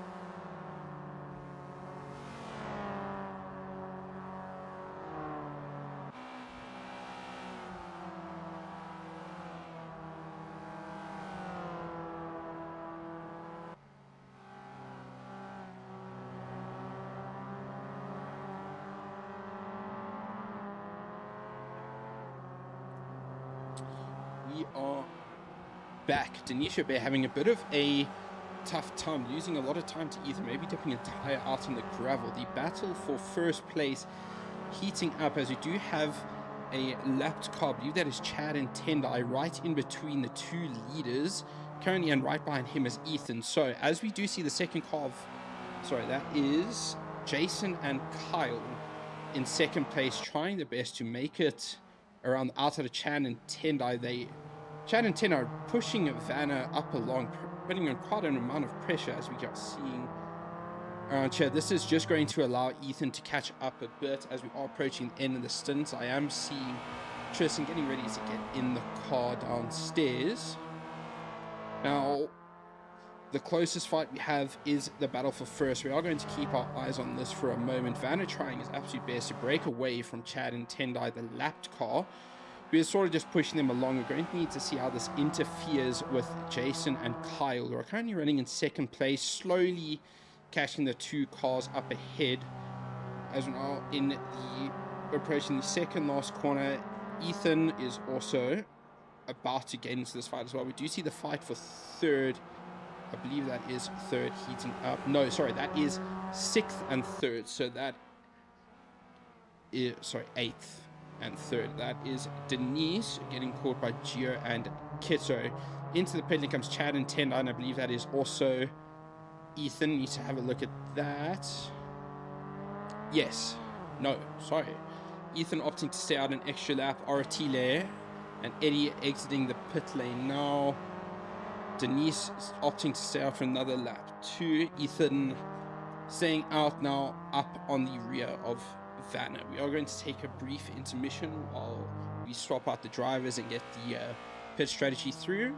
So we'll be back shortly.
Alright, we are back, currently joined by Ethan, just getting out of the car, so we're going to get a brief first-person perspective on how that first stint went, seeing a couple of mistakes and a few off-track excursions, a couple spins, the grass looking like an addition to the racetrack at certain stages. So Ethan, tell us how things went and how the first stint played out for you. Yeah, no, so it's been quite an interesting race so far. There's definitely been some close battles. These cars, I mean, I think I heard Tristan mentioning it earlier about these cars aren't your new ones. They don't have as many assists and whatnot. So it's definitely downshifting. There's no downshift protection. So coming around some of these corners, going from third to second, you are just losing the rear end of this thing. If you're at any point turning the wheel and you're downshifting, that car just wants to slip out. Same with, I mean, the grass and the gravel. If your wheels touch any bit of that, you lose the back end of it. And it's somewhat easy to save, but not always. There's a few cases where that car is just going and you can't stop it. But I mean, overall, it's been very close racing and very fun so far. Yeah, absolutely. And it's not like it's just been you who's making mistakes. You see the mistakes coming out from everyone. I think the most consistent driver throughout this race has been Vanna, the owner of TGN himself. Hasn't seemed to make any mistakes, keeping the pace really consistent. Nobody also going over that breakout point. We have had a few really close calls, particularly from Jason and Kyle's car, the car that is currently in third place, getting it within 17 thousandths of a second, that breakout point. We do have, speaking of the commentator's curse, Jason and Kyle just touching the grass a bit and losing the position to Gio and Kitso, who I believe might not have pit just yet. I believe they actually have. They have put in the closest battle on track at the moment, being the battle for 8th place. That is either in the pit lane or we have had another car that's lost it. Yep, Yeshin and Dinesh losing it to that famed last corner. The last corner is looking to be quite a difficult one. The most of the mistakes we've seen are up in the last corner, if not that fast right-hander of turn number 4. If you can just walk us through how those two are feeling on track, particularly towards the end of the stint, since we aren't entirely sure if damage is on or if tire wear is going on. So we're just going to need to hear all that just to get some idea of what's happening out there on the physical track. Yep. I haven't set anything up for that. In terms of tires, when we put it now, our tire wear, we're at about 50% lifespan left on our tires, which you can definitely feel it gets a little more slippery towards the end of your stint. In terms of what's at your fuel, I put it now with about only 2 liters or 2 laps worth of fuel left, so it definitely cuts it close within that 45-minute mark.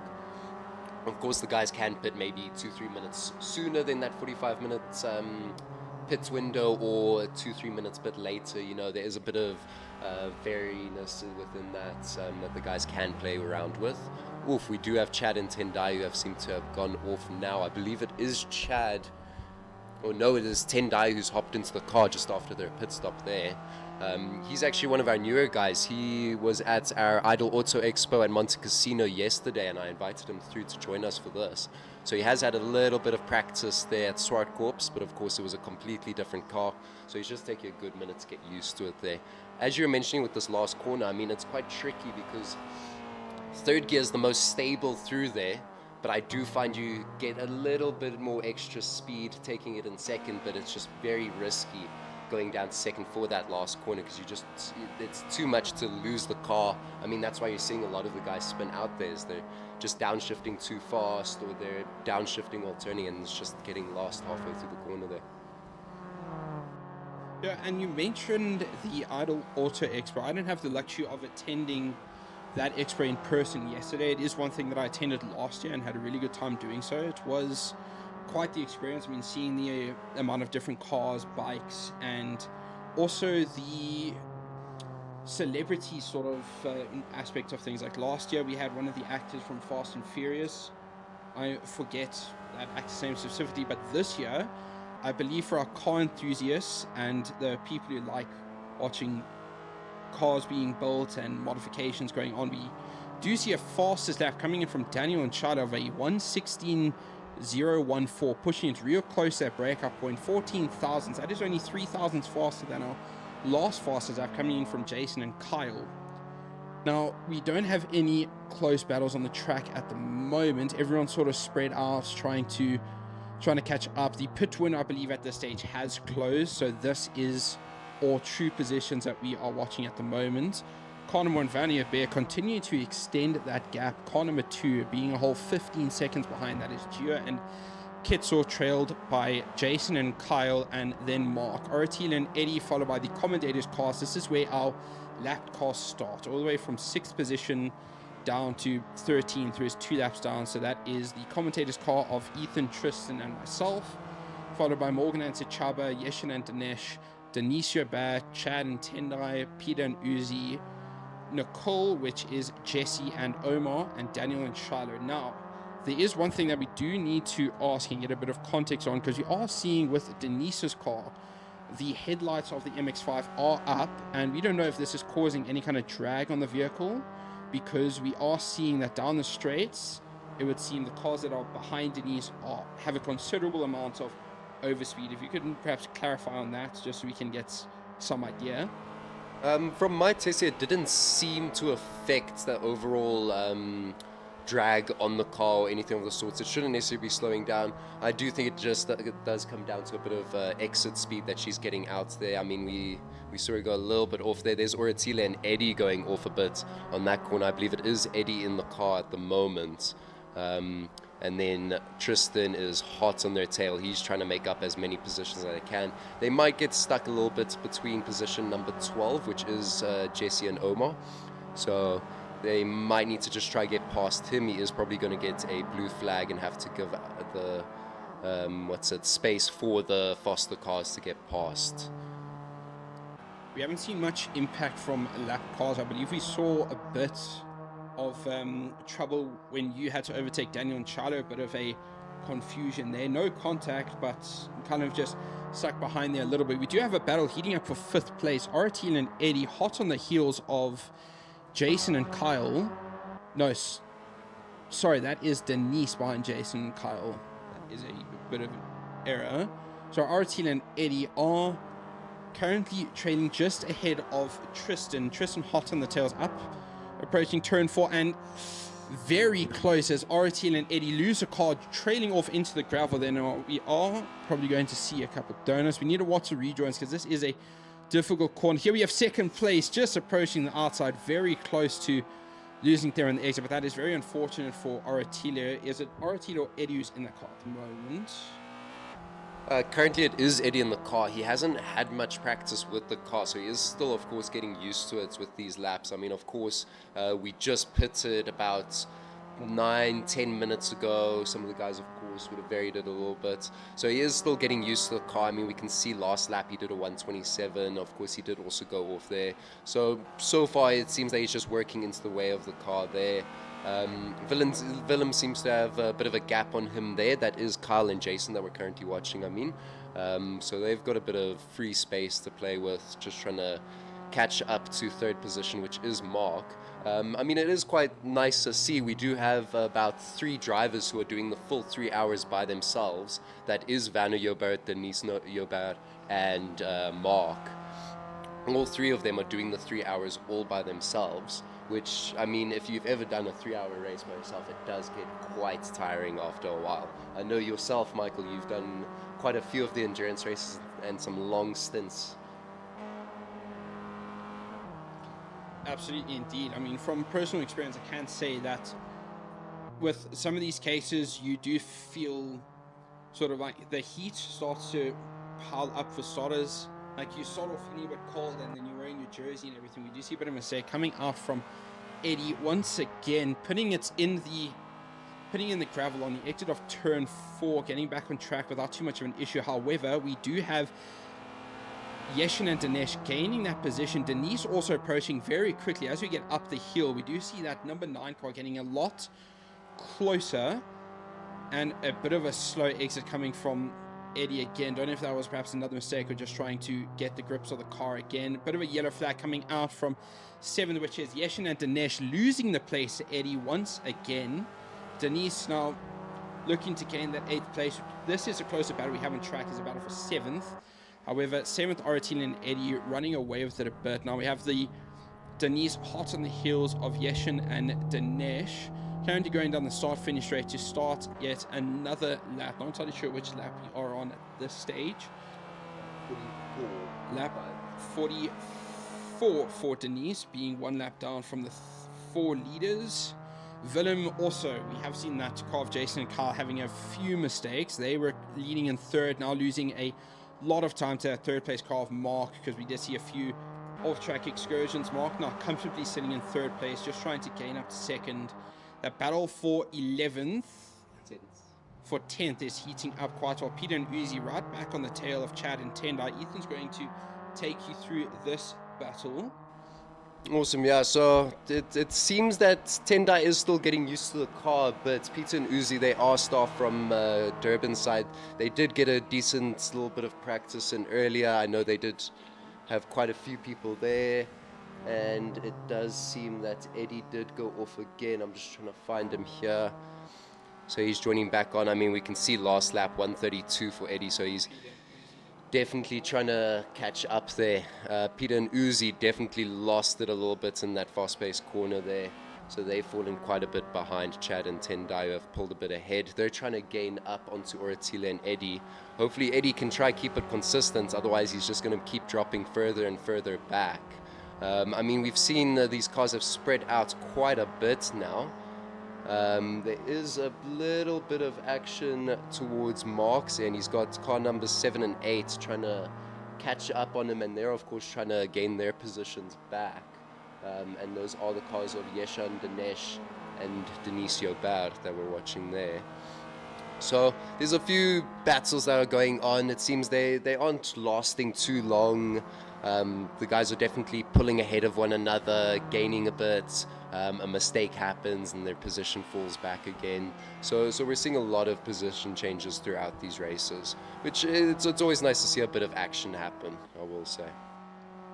With all of the mistakes coming out from a number of the drivers, that is what is heating up. You aren't seeing anyone apart from Vanna kind of running away with it.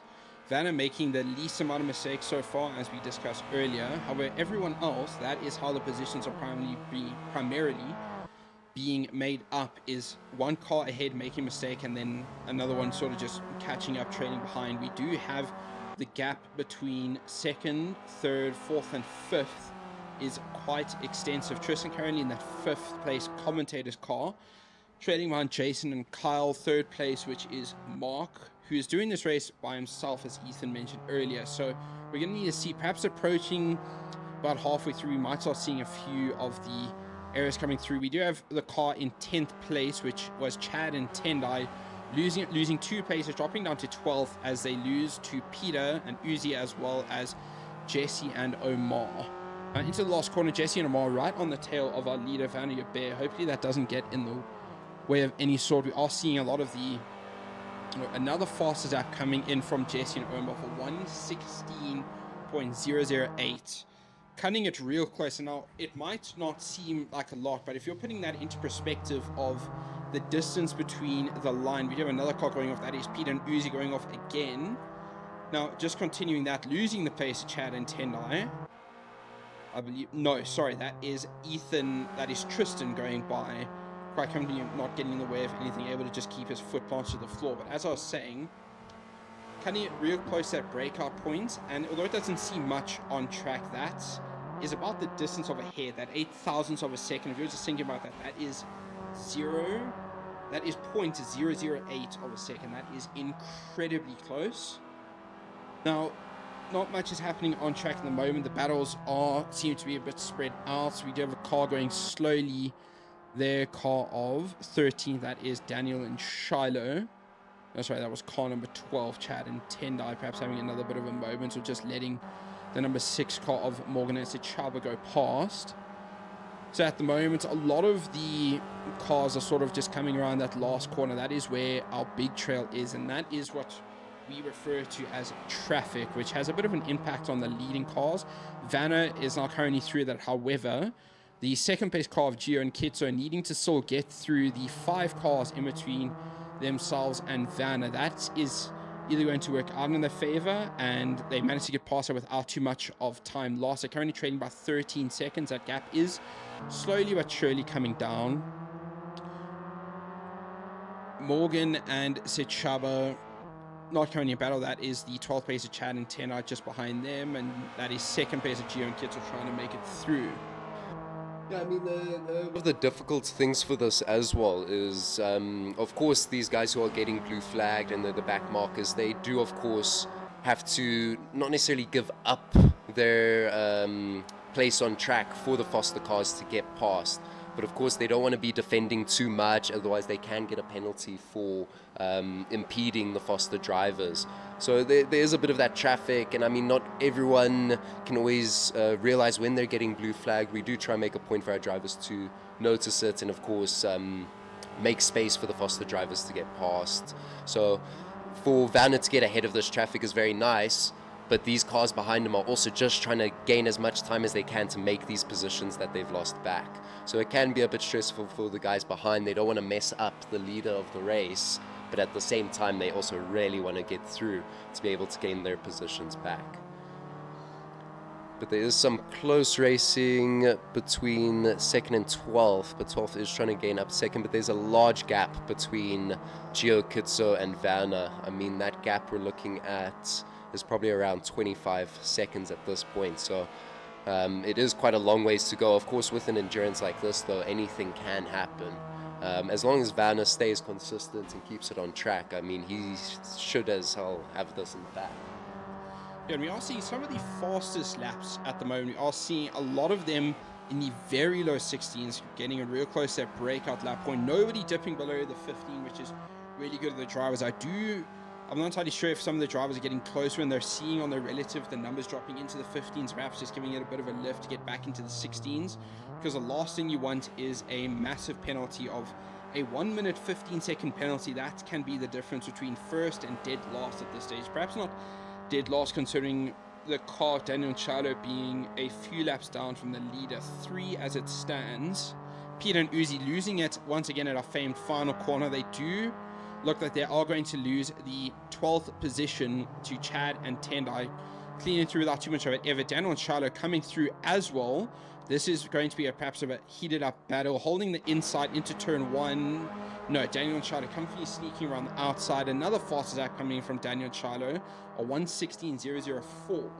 Now, as this is getting closer towards the end, we are seeing the drivers getting more comfortable and setting those faster lap times. Now, as we were saying, those penalties will have quite the impact afterwards, which are going to be handled by a TGN staff member. Yeah, we did just see Yeshan and Nesh go off again at our famous last corner. It really is a tricky corner to get right. I mean, you really want to push it as hard as possible, but sometimes pushing it too hard will lose you a good couple of seconds. So you really have a choice. Ooh, we did see, who was that? Someone did go off there. Car number 7, I believe it was Denisio Bar, who just lost it on corner 2, the hairpin there. It's also quite a deceiving corner with where the apex is of it, and of course the elevation change. You kind of want to take that corner a little wider. Hot on Werner's tail is still, I believe it's Kyle and Jason, who are still hot on Werner's tail, trying to keep up with him. I'm assuming they're kind of using him as a reference for where they should be. But we do have our first breakout lap from Daniel and Soole. Let's switch to them quick here. So of course they just broke out, so that will be a 1 minute, you said 15, but it's actually a 1 minute 16 penalty added to their time, so that puts them a whole lap down compared to everyone else. You can see him flashing his headlights there. Don't know if he's a bit upset over that whole situation. Now, Daniel Ricciardo would have been informed of the penalties after all the drivers here at the Joburg branch were indeed. So all the drivers are aware of that breakout penalty. So I can only imagine with those headlights coming up and down, they have realized their mistake. And now they are down in 12th place. Not much to lose there apart from one position coming in from Peter and Uzi. Now this battle for 11th place is heating up to be quite extended one, as they are the closest cars on track. The only cars closer are the battle for 7th. Now, Denise going very slowly on the exit of turn 2, perhaps just putting a tire on the sand on the exit there. Does look to be the case, as that gap is slowly extending as we get further and further down the straight. Now, I do see Denise's brake lights on. Don't know if that's brake dragging, or perhaps if it's just because the headlights are on, then all the lights in the car, like the fog lights and everything, come on with these little 1994 MX-5s. Very beautiful car, very fun to drive. And honestly, I can only imagine what it would be like to drive in person. Just being informed today that TGN has indeed purchased one of these cars. Now, whoever wins this endurance championship will have an opportunity to drive this car in real life. I'm going to ask Ethan to perhaps give a bit more context on what track they might be at and what opportunities this driver who wins this endurance series would get from performing. Yeah, so I don't want to give away too much information around it, but of course, yeah, the winners will be able to go around in the MX-5 for a track day. I believe the track is going to be more than likely be Red Star Raceway, which is a fantastic track to race. It is a bit more technical compared to your tracks like Zwartkops, a lot more bends, and it is a very technical track but it's amazing fun to be able to drive it. So it's quite an experience to offer for these guys to be able to hop into an actual race car and take it around the track. We do have Pete and Uzi really gaining on the tail of Chad and Tendai there. They might be giving them a bit of a run for their money. Oof, Daniel and Shiloh are just taking these penalties left and right. So that, I believe, now is a 2-lap penalty added onto them towards the end of the race. It will be a bit harder for us to see who is breaking out now, of course, since that fastest lap notification only updates when a new fastest lap is set. So, of course, if the guys are just barely breaking out into a 15.999, we won't be able to see unless the lap times show. So it will be a bit harder for us to tell. And it seems Pete and Uzi, they're just losing it on the fast-paced corner and slipping out. They are currently sitting in last, but technically second last, considering Daniel and Shiloh do have that 2-lap penalty.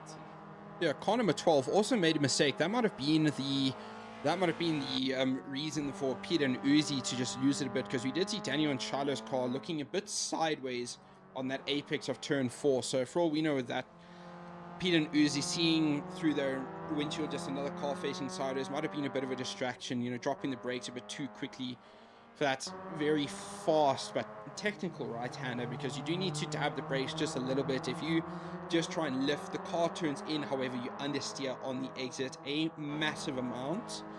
We do see the fight is that for 7th place. No, so this is just a group of lapped cars coming through. That is car number 6 of Morgan and Chaba, number 2 of Gio and Kitso, and that looks to be car number 10 of Eddie.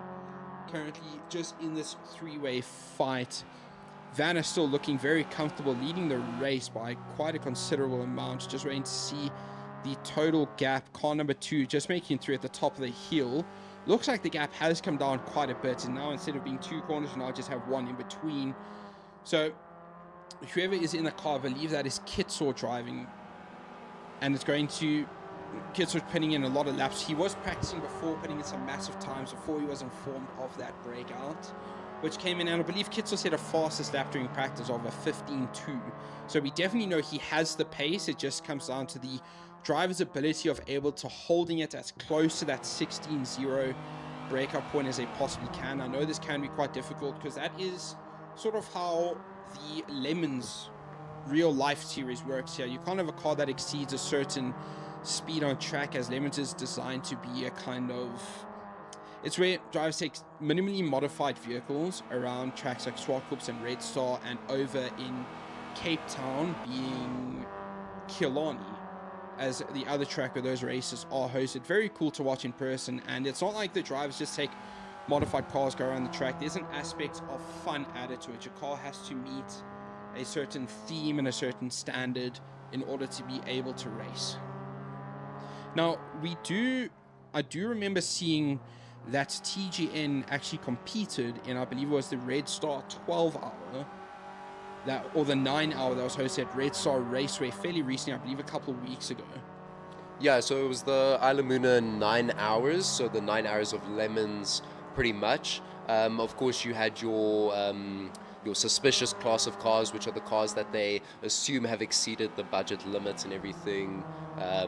But within our class, I believe the TGN team finished 5th in their class.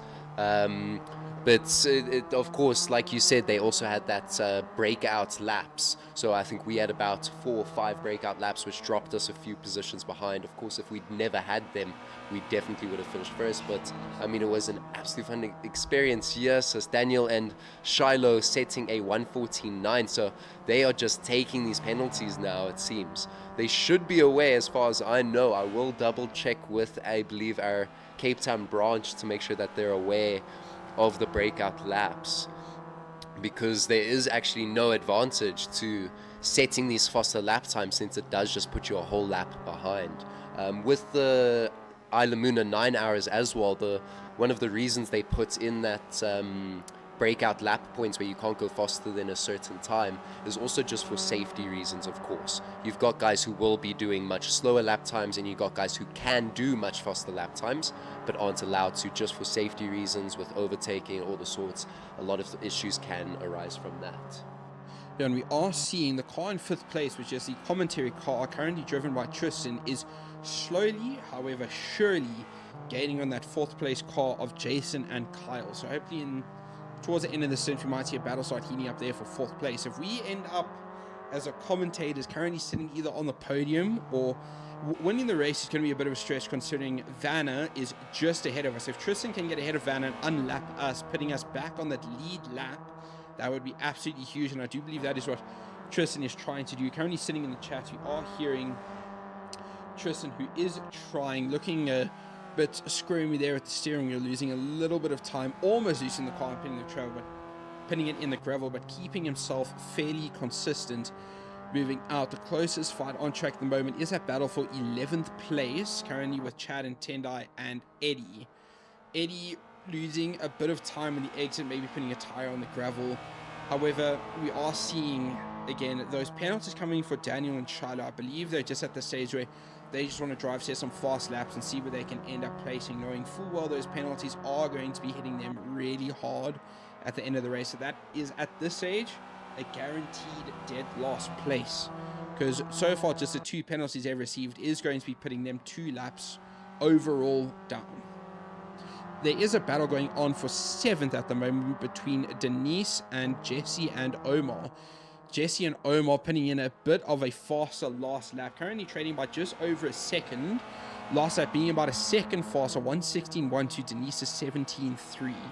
So this battle is going to be heating up, flashing their lights. I'm not entirely sure if that is just trying to get Denise to either realize that her headlights are on, or if it's a distraction technique, as I have seen that in some real life races, going to a braking zone, just flashing your light, trying to overwhelm the driver in front, braking like a few meters later, running a bit wide, getting close right on the back of Denise's bumper. We are going to see the fight heating up towards the end of this lap, and the battle is going to continue on to the next lap, as it isn't much of an opportunity to overtake into the last corner. They are getting very close, opting to rather stick behind into the famed final corner to avoid the mistake. We have seen a few drivers trying to go around the outside of the last corner, finding it to be a tad bit difficult and just running wide where the gap just opens up. Through turn 1, still on the bumper, approaching the hairpin. They are going to swing it to the outside line, opting to still stick behind, holding on to the very long straight of exit of turn 2, going all the way up to the right hand of turn 4, side by side, making it around through the switchback, working very well in the flavor, flashing their headlights in a celebration of that. I was experimenting because these cars do also have a hooter. Now, I was having a bit of fun with that during practice, and I was hoping that the regular driving on was going to be that, so when we were going past something, just slamming on the hooter, making a bit of noise for some fun. Yeah, I mean, it's always fun to mess around a little bit within these races, of course. I did see now when, Jason and Carl were flashing their lights, it does seem the brake lights do come on, so we are certain that Denise isn't riding on the brakes. Her brake lights are just on because of her headlights being up, but that does make it a bit tougher for the cars behind, as they won't actually fully know when Denise is braking, which does make it a bit harder to judge. When you might brake a little bit later and go into the back of them, and that can cause issues later on. We are on board with Mark at the moment. He's got a bit of clean air ahead of him, so he's just trying to close in that gap towards second place. I mean, we can see that Gio and Kitso are definitely gaining back up onto Vanna, and I mean, we can see the lap times on the left. They're all very close. It seems Morgan and Seshaba, their best lap was a breakout lap, so they definitely have a 1 lap penalty added to them. Unfortunately, I believe it is Seshaba currently in the car, who has done some real racing and a lot of sim racing in the past as well. I believe he has raced MX-5s around certain tracks like Zwartkops before. I might be wrong on that, so don't quote me on it, but so he does have a bit of both real life and some experience in that sense. Hopefully he can gain some positions back for them, as long as it's not ahead of our commentary car, Ethan, Tristan and Michael. we are seeing that gap to second has come down by further 4 seconds. I do believe somebody is calling Ethan downstairs. I do believe I saw Morgan waving his hand, trying to gain your attention. Now there's a bit of...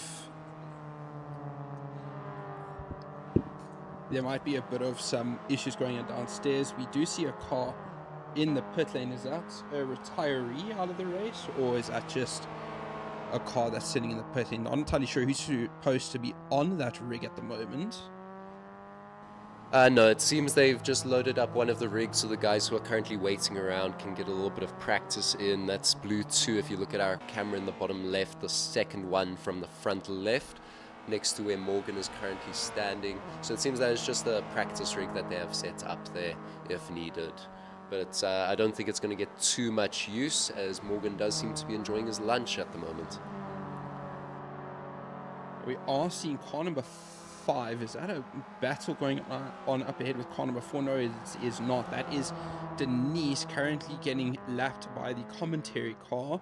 Not much of a battle, but we are seeing Tristan slowly but surely gaining on that 4th place car. And a bit of traffic now is going to interfere with Gio and Kitsu, as they are trying their best to get hot on the heels with Vanna, pinning in some stonking last laps of a 1:16.1, and I believe that we saw was a 1:16.3 before that. So absolutely flying is Kitsu that is currently driving that car. No, not Kitsu. Gio is currently driving the car. Thanks for the confirmation on that, Ethan. So now Kitsu has a few lap cars to get through. The cars being number 6 of Morgan Shaba, number 8 of Denise, and 5 of the commentary car. So we are going to have some fun moments coming on here. Coming on turn number 2, once again the gap sort of stagnant now, hovering around that 8-second mark. So that battle is going to be heating up towards the end. Not entirely sure how far we are through the stint. I believe we're about halfway through at this stage. Yeah, I'm just trying to do the math quick. I believe within about 9 minutes or so, we might have our next pit window open, so we will be seeing some driver swaps happen there. I'm thinking from Gio and Kitsu, we will probably start seeing them flashing their lights very soon, just to get past these back markers and lapped cars. There's about 3 of them in between, but he is definitely gaining on them. We do have car number 6 of Morgan and Teshaba gaining a bit onto the commentary car, and I mean Gio and Kitsu are right side by side with car number, I'm trying to believe who that is. That is the niece who is getting lapped again, and they get just ahead of her, of course. So they are putting in some good consistent lap times here. They're just trying to keep it on track. I mean, of course, with endurance racing, it's more often than not that your cleanest drivers are the ones who finish on the podiums towards the end. I mean, Vanna's been holding that position and driving very cleanly for the last hour and a half roundabout. Now, I do believe Vanna isn't competing for the championship, so I don't believe he's going to be getting any points. So will this win automatically go to Gio and Kitsu, or will they just earn the amount of points that second place would have earned? That I will have to get back to you on. From what we currently have it as is that Vanna will not earn any points for this, as he is a staff member. Same with Mark, ourselves as the commentary car, Denisio Baud. Some of those guys, the staff members, we unfortunately do not count towards the points. We of course want our customers and everyone who's able to participate to be able to get the points that they deserve. We're of course on there to fill up some space, add some competition to it. We of course try to keep it as clean as possible as well with the other cars. And it's just, it adds an extra layer and excitement both for the customers and for us here. And we do see Eddie going off once again there. That is the fast-paced corner. And it is a little bit of a tricky one, because the best gear for that corner, and oof, just behind him I saw another car also just slip out a little bit there. But the best gear for that corner is third, but it is very tricky to get to it without having that car snap out on you. Yeah, we are going to be taking a brief intermission as we are approaching the pit window, so it is going to be time for myself to get in the car. We just need to arrange a swap with Tristan. He has been talking to me over the mic and mentioned that we are 9 minutes out, which is now approaching 7 minutes. So we are just going to take a brief break while we just get the pit strategy sorted and get everyone comfortable. So we'll be right back.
Alrighty, thank you guys so much for holding on for us.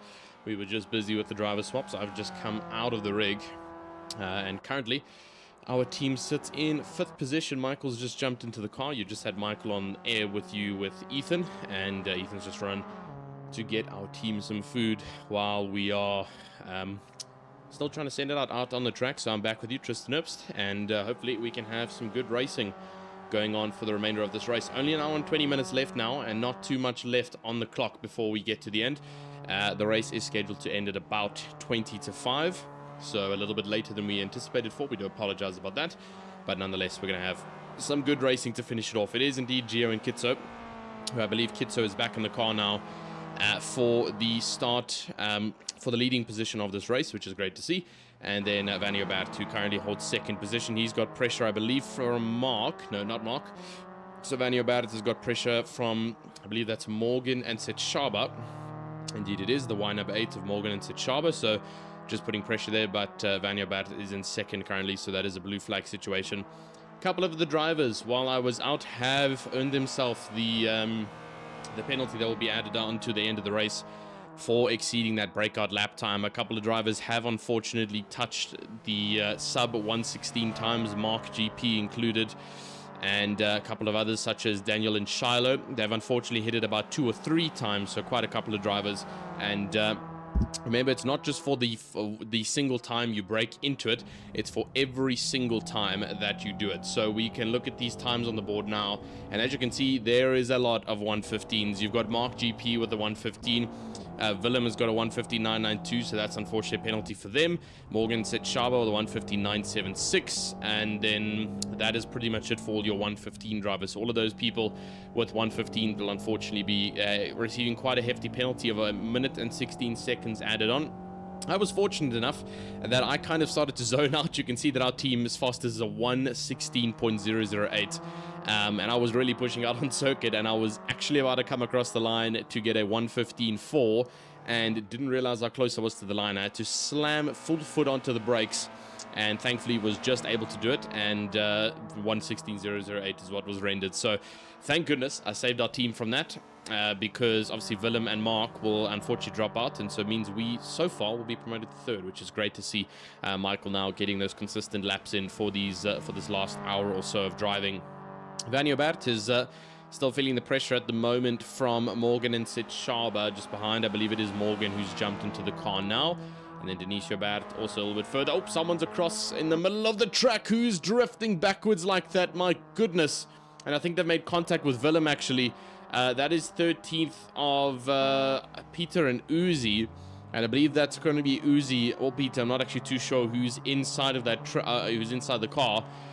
But that was a very, very dangerous roll, especially on a bit of a blind corner there, and making a bit of contact, I believe, with 4th of Willem from Western Province, and Willem is indeed Jason and Kyle.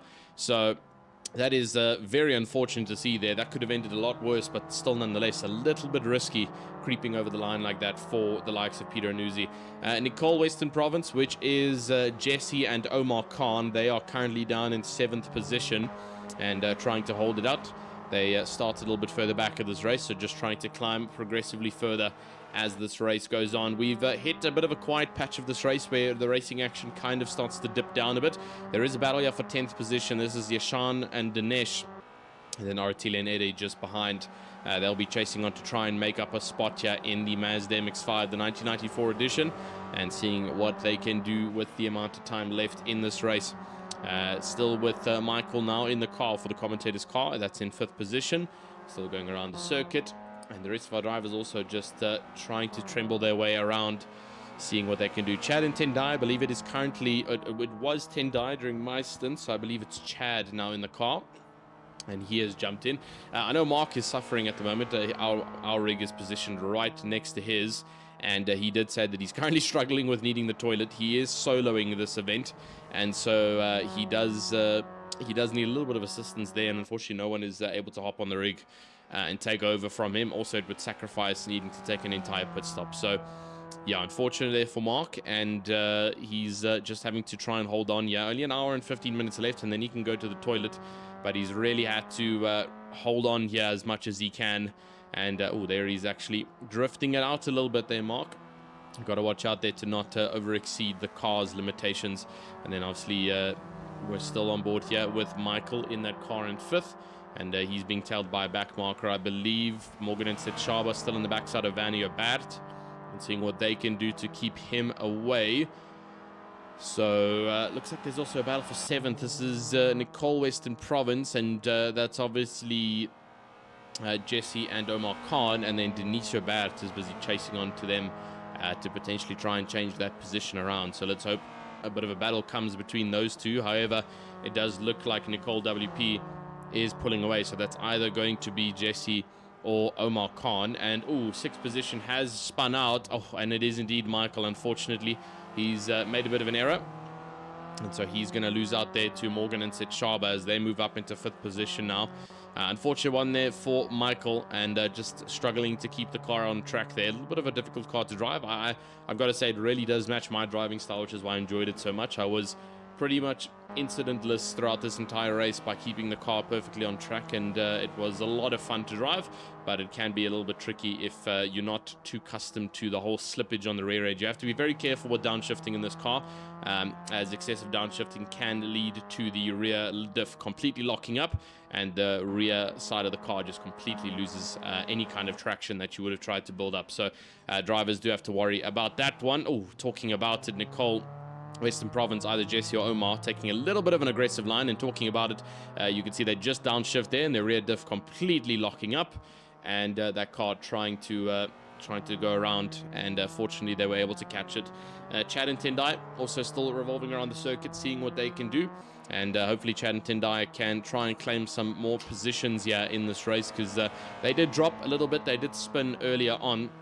Quite frankly, almost spun into me. I was able to avoid them, but that is how racing goes. You have to sometimes try and avoid a couple of people, go off on circuit, and that's also a skill that most have to learn, is trying to manage traffic and just the rest of the drivers out on the grid.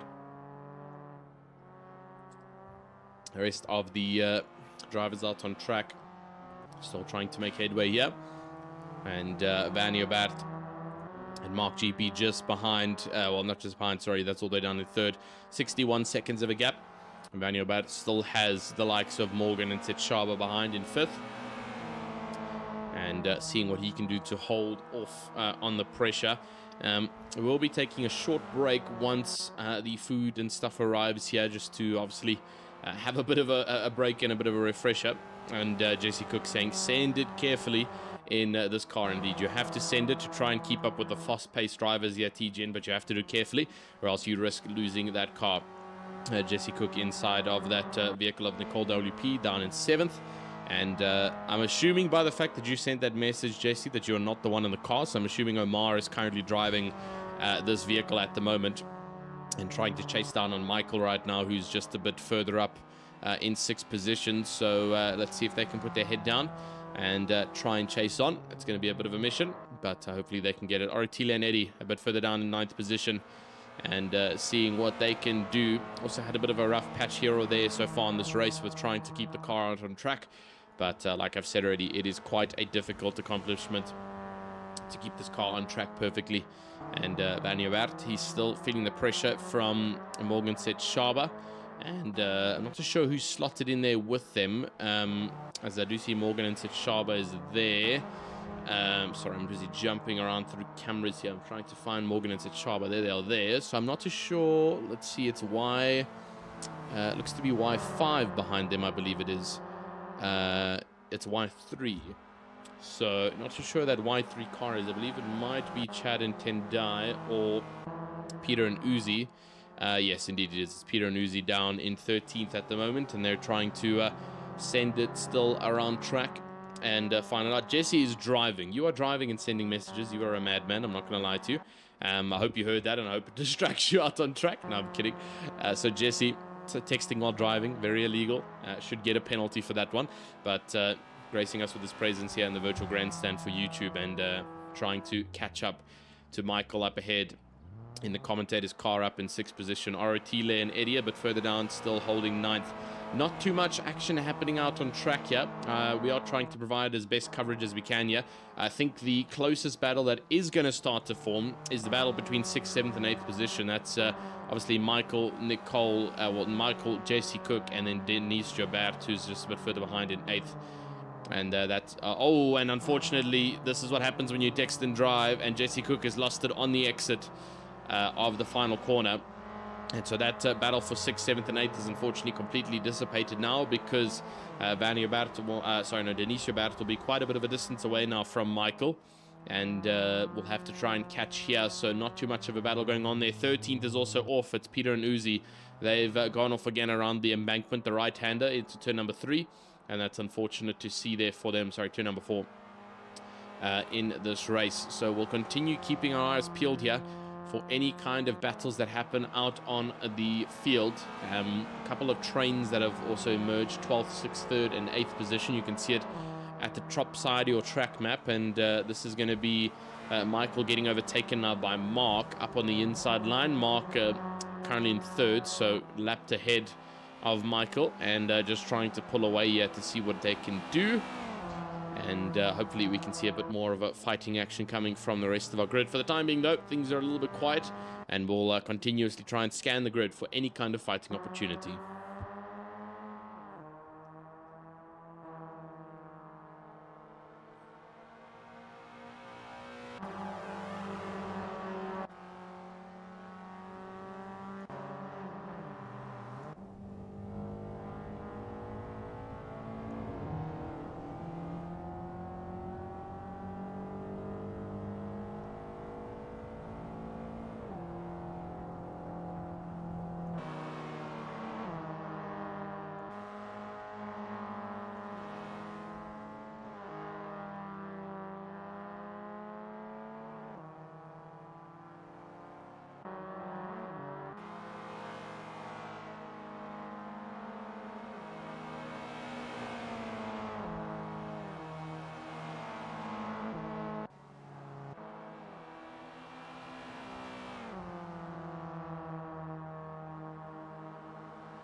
So the racing action still goes on here around the circuit here of Zwartkops. We are well into the second season of the 2026 calendar for the TGN Endurance Series, round number 1 for the second season. So the second split of the year here in the MX-5s.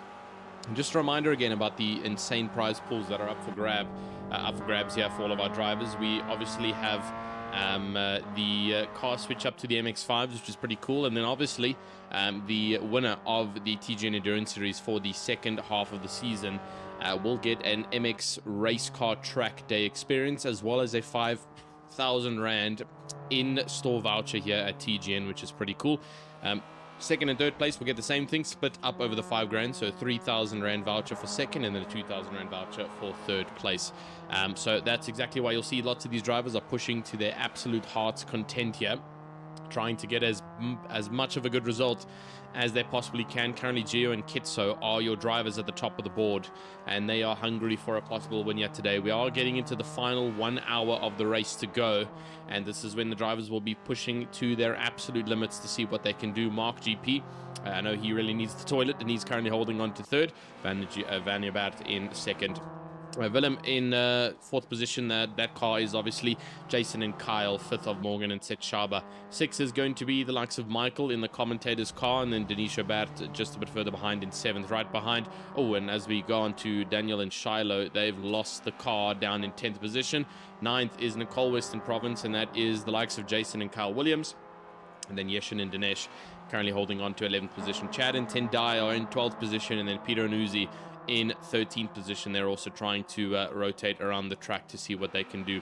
We're going to be taking a short break just to refresh. Currently Michael's in the car, and then myself and Ethan are out of the car for the time being. We'll be back in approximately 15 to 20 minutes to continue on all the awesome action around the track.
and we are back with some of the racing action. We've got about 40 minutes left to go of the TGN Endurance Series, round number 1 of the second half of the 2026 season in the 94 MX-5s. What a great car that they've so far been here at Zwartkops, the legendary track in Pretoria, South Africa. We continue to go on strong though, like we say, for the last 40 minutes, and we'll do a quick run through of the grid order to have a look at how things are currently looking amongst the board for all of our drivers. It is indeed going to be Gio Sakia up at the top spots alongside Kitso Magia. They sit alongside each other for P1. It is going to be Mark, who is soloing his way to a potential podium after really needing the toilet, and he is still running it out there for the last 40 minutes. Willem, WP, which is currently Jason and Kyle Williams, they currently hold the final spot of the podium in 3rd position. Michael has recovered quite nicely. Michael Donaldson is currently in the car. I believe he's about to switch over though to Ethan McDougall in the commentator's car, and then myself, Tristan Ups. I am done for the day. I've done my stint, and I'll be with you live on the air until the end as we watch to see how the rest of the racing action is going to look. It's Morgan Setshaba, currently in 5th position. Morgan and Setshaba, apologies. Trying to see if I can see one of them standing around or not, but I don't actually see either of them. So it's either Morgan or Setshaba currently in that car, and they currently hold 5th position. Oritile and Eddie are currently making a move up on the inside of, I believe, a back marker. Indeed it is. It's down on 13th of Peter and Uzi, but they currently hold 6th position. And then Session, not Session, probably Yeshin, and Dinesh, we believe, from to be a part of the Durban TGN branch, currently down in 7th position, holding it out strong for the Y1 94 MX-5. Nicole Western Province, which is the likes of Omar Khan and Jesse Cook, they are down in 8th position at the time being. And then Chad and Tendai, they currently hold the 9th position with a 133 as their last lap time, trying to hold out strong with the pressure of all the drivers around them. Daniel and Shiloh, who have had their ups and downs today so far and are all the way down in 10th position, they're trying to just nurse the car home now for the last 38 minutes. Vanio Bad looks to be done with the racing for today. As I did mention, he did do some incredible racing, as we see, I believe, Peter Nuzi again losing control on the start-finish straight. Nope, that's not them. It might be Daniel and Shiloh, who just lost it. I believe it was 9th then of Chad and Tendai. It was indeed who just lost out. But Vanio Bat down in 11th, so he's called it into the pits. And like I mentioned, Vanio Bat is the owner of TGN, and so he in any case would not benefit from any of the postseason rewards. So he merely was just here for some good fun racing and good competitive racing, I might add to that. Really was hyper competitive out on track with a couple of the top drivers there. And good to see him putting the pressure on the rest of the field. Pierre Nuzzi, like we've already spoken about, currently holding down in 12th, and then Denise Jabart is down in 13th, also still also out of the car, and probably out for the rest of the day for the time being. The rest of your drivers, though, will be taking it around for the last 37 minutes, seeing what they can get up to. There is unfortunately no contention for any kind of position here, with pretty much the entire grid being separated by a long shot. Here there is, looking at our live timings, there is literally nobody under 5 seconds of a gap between each other. The closest gap is going to be 2nd and 3rd, and that is going to be the gap between the two of them of about 14 seconds. And then from 3rd to 4th, that's Willem and Ethan, Willem and Michael, apologies, that is a 31-second gap. And Michael looks to be still holding out strong on the track, not too sure when he's going to be coming into pit, but then Ethan will be taking over for the last 30 minutes of this race to bring the car home for the TGN commentating team. Let's hope that he can render some good results before we close off today's epic racing. It is officially 4 p.m. here in South Africa, so a little bit later on the side here on a Sunday afternoon, but we get to have some incredible racing. And that's what we've been having for the time being. Mark GP, he currently holds out 2nd, and then Willem just following behind in 3rd as well, seeing what they can get up to. Then obviously Michael down in 4th, and I am seeing that Ethan is standing nearby, so they should be pitting soon. The rest of our drivers, though, unfortunately not much action happening there. Down in 6th it is Oritile, and he is behind him got Willem from Western Province, which, like we always say, is Jason and Kyle. They're doing their best to try and catch up and see if they can get one more on-track position, even though it doesn't count, as they are trying to actually lap the 6th position car there of Oretile and Eddie. So that's how far these top drivers have come. They are well ahead of the rest of the pack here. and seeing what they can do to outwit the rest here, to see how they can potentially pull closer to Mark. Unfortunately, it is a heinously large gap. Mark is well over a lap ahead right now to Willem, and you can see it on the timings board. And oh, they're actually going to make it even harder for themselves, and they've just lost the car. So Jason and Kyle going around, unfortunately, at the second last corner here of the circuit. Very easy to lose the car if you're not careful enough on the exit. And I do see Michael is officially out of the car. Ethan has jumped in for the final stint, and will probably just come out of the pit lane, and there he is officially out. So into the final stint here, 34 minutes left to go before we close off this race. And so far, things are looking quite a distant between all of our drivers. Not too much action that is really going on. I do see ninth there of Chad and Tendai had a bit of an error there again, but seems like they recovered themselves quite well. So they're back chasing on.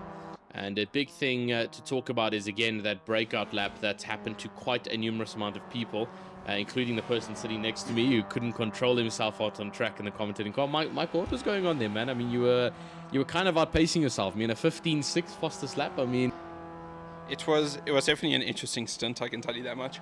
It took me a while to get comfortable with the car, considering like I haven't put in a ton of practice and driving third in the stint. It just, yeah, any sort of muscle memory I had built up for the few laps I did gone.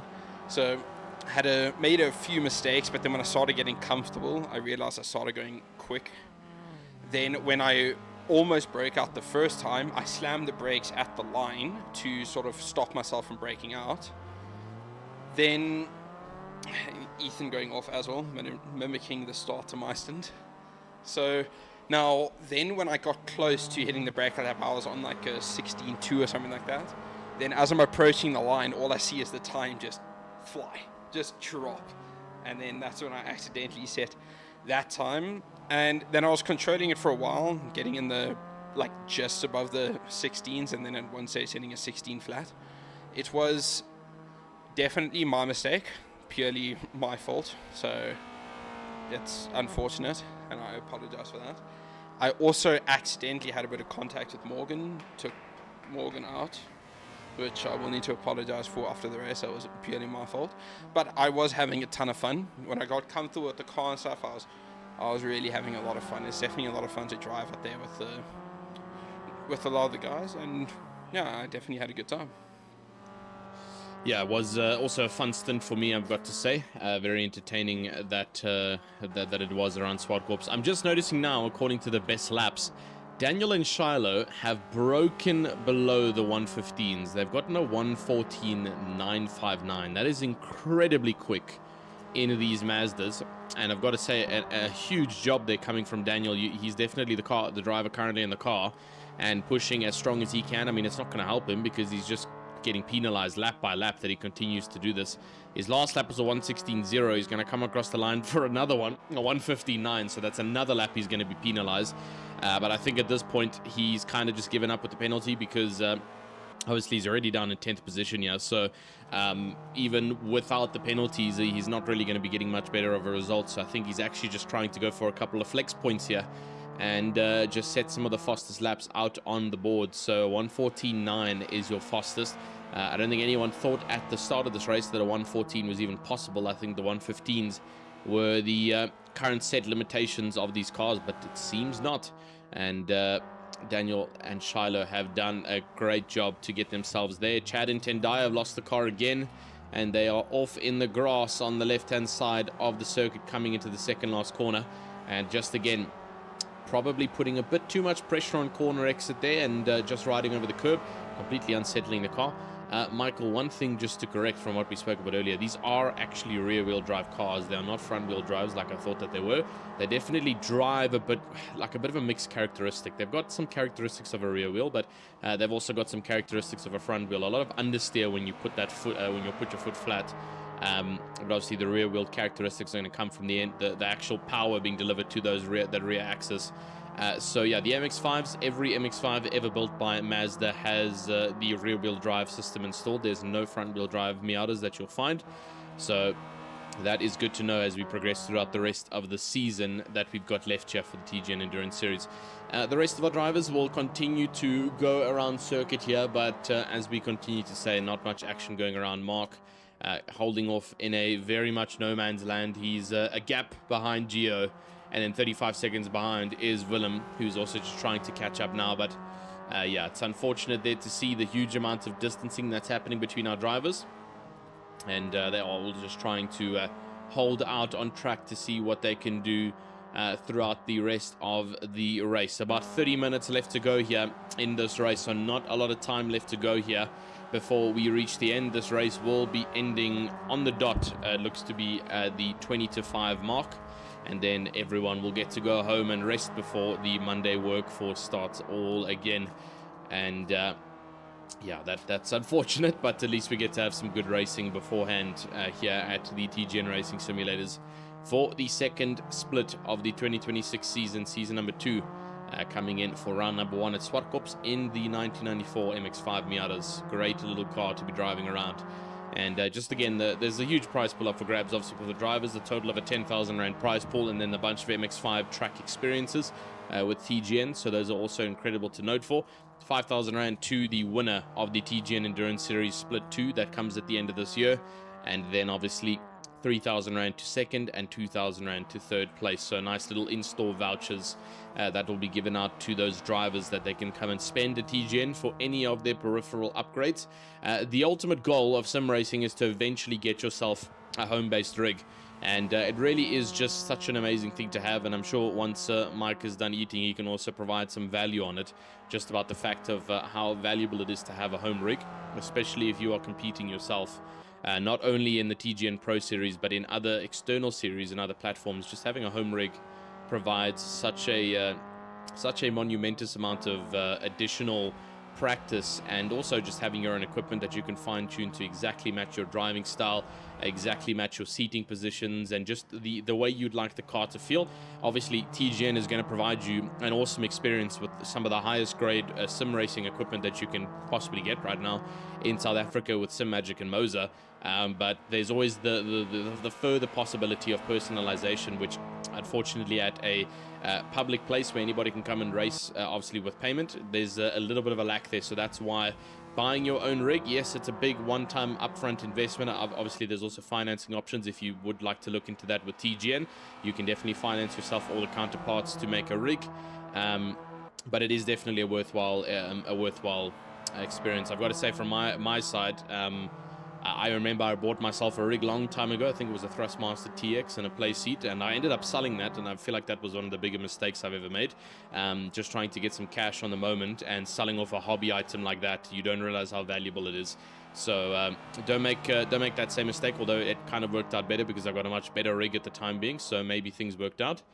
And there's also a lot of routes that you can take. I keep on giving cues, and Michael thinks I'm going to pull him onto the mic. I can actually, he keeps on trying to pull up closer. I'm not pulling you on anytime soon. I can see you eating. I would hate to be disturbed while I'm eating. That's a sucky thing. So don't worry. I'm not going to cue you anytime soon. You can have your you can have your burger in peace.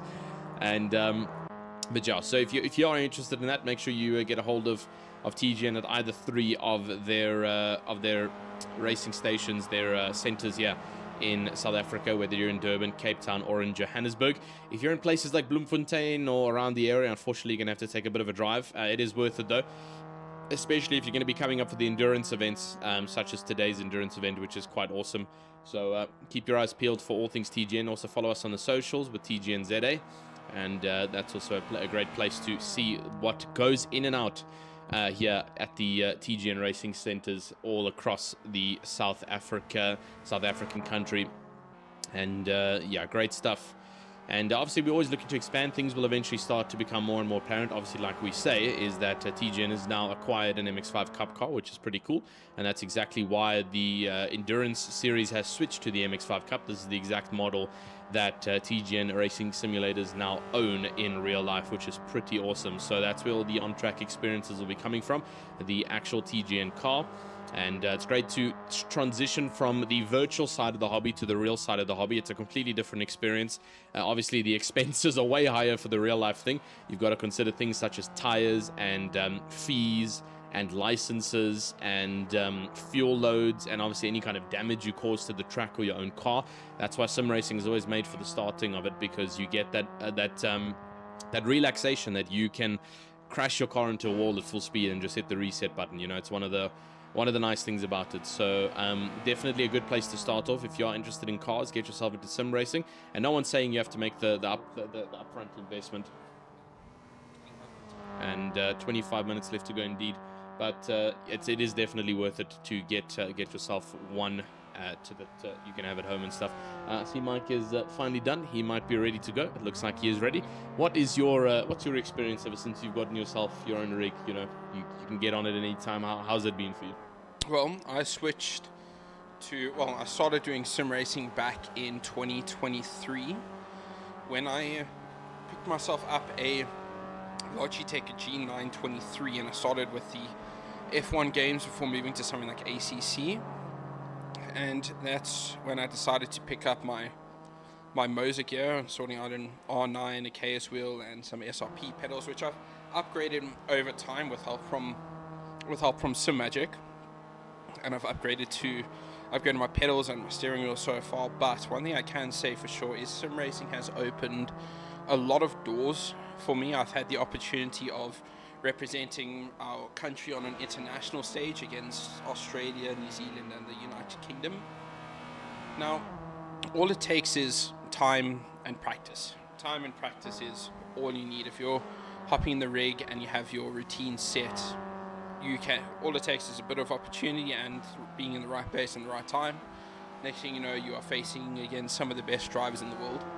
And it's an awesome experience when you get that feeling of you're on track with some of the greatest sim racers and at times even real life drivers. Like, that's the benefits of racing at a high level, is you get to experience some opportunities that you don't really get to experience in real life, like driving a real car or something like that. You might not have the opportunity to do that, but you can happily do it in the sim. Like, you can drive against, a bit of contact there. That is the leader, Gio and Kitso, crashing up against who is in 8th place. That is Yeshin and Dinesh.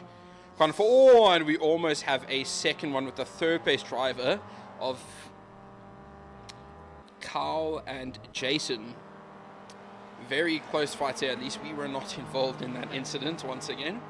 But yes, as I was saying, getting into sim racing it's great fun. If you enjoy racing and you enjoy cars, there's a lot of sims out there that really give you that feel of, like, you're driving against some really good people.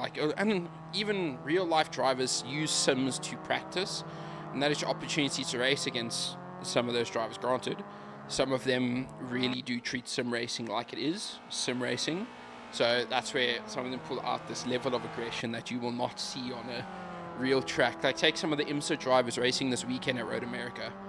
When Road America was on iRacing last week, you had quite a few of them. Like, a good example is James Gunn, who drives for Aston Martin in IMSA. He made quite a few showings up on iRacing this week, and a lot of people had the opportunity to drive against him. So it's definitely worth doing if you have the funds to do so, because it is an expensive sport.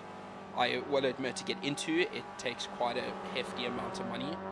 But at the end of the day, it's a long-term investment, and I mean, you kind of blow that cash the first time around, but the moment you have it, over time you'll realize that it was worth it in the end.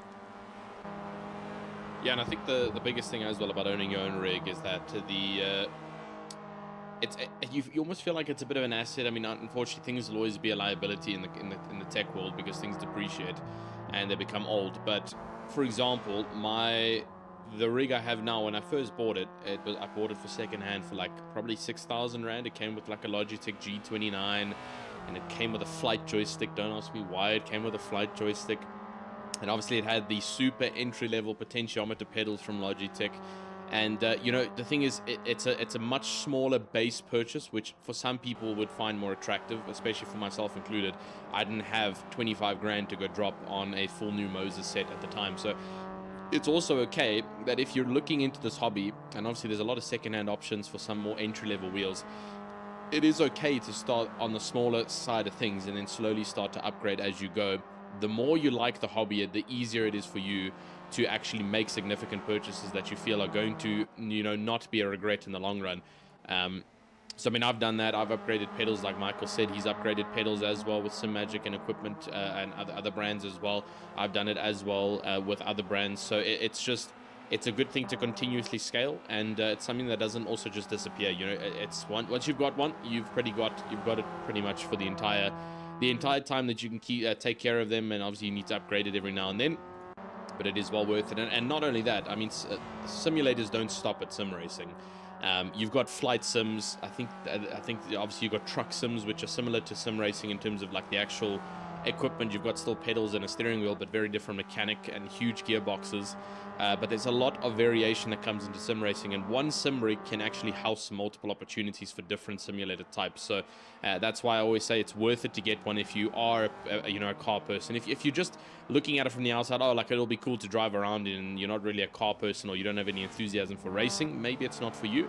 But if you have enthusiasm for racing, it gives you the thrill of maybe wanting to hop in, then come down to TGN, try it out, get on one of their plans, the blue tier or the orange tier, try an hour out on the sim, or even come to Wednesday night racing and you get to race against the TGN community, which is a heap a lot of fun. You can ask myself or Michael. It's a lot of good fun, especially if you've never done it before, and then you can take it from there, whether you want to buy it or not. 19 minutes left, though, in this race. We've kind of been just squabbling on some random topics across the board, as there isn't really too much to have a chat about out on the field. Gio and Kitso obviously had that small moment now with Yeshin and Dinesh, but it doesn't look like that's going to be happening anymore, as Gio and them are well ahead of the rest of the pack, 43 seconds ahead of Mark, and doesn't look like he's going to be catching. So he's just going to have to hold on strong here to see what he can do throughout the rest of this race. Daniel and Shiloh still trying to hold out for the remainder of this race. They've obviously been setting some pretty quick lap times. I believe Daniel is finishing the race. I know Ethan is in the rig now for the commentator's car, and he's down in 5th position, so a little overall 5th is I'm happy with that for the commentator's car, and so Ethan just needs to maintain a good running. A 1:16.060 coming in for Ethan from the last lap, so he's really playing it on the edge there. And hopefully he hasn't gone anywhere below that, because that would mean we get the penalty given to us. Well, we already will get the penalty given to us, unfortunately, but not anymore, let's hope, because it's every single lap that counts. So a couple of drivers will be having it a little bit more than others, depending on how many times they've come across the checkered flag, with that time being under 1 minute and 16 seconds. 17 minutes to go, though, in this race. We are approaching the last 15 minutes to go. And once again, we are live on the 4 major streaming platforms: Facebook, YouTube, Twitch, as well as TikTok, which is currently got a couple of you guys watching in there. I know TikTok is a very short form platform. People join in for about 5 or 6 seconds and then disappear for a while. But that's all right. YouTube, we've got a couple of followers here or there, and then obviously Facebook and Twitch we are also live on. For any of you who may prefer other platforms just due to the watching experience, we are live on all 4 for you to have that that personalization factor into it. But yeah, 17 minutes to go. I mean, Mike, what has the race debrief been like for you so far? I mean, obviously you've done the qualifying for us, you've done your stint for the day. This car's been a little bit technical, the track's been good, we've had some good competition up and down the field. So in total, how's the racing been so far for you?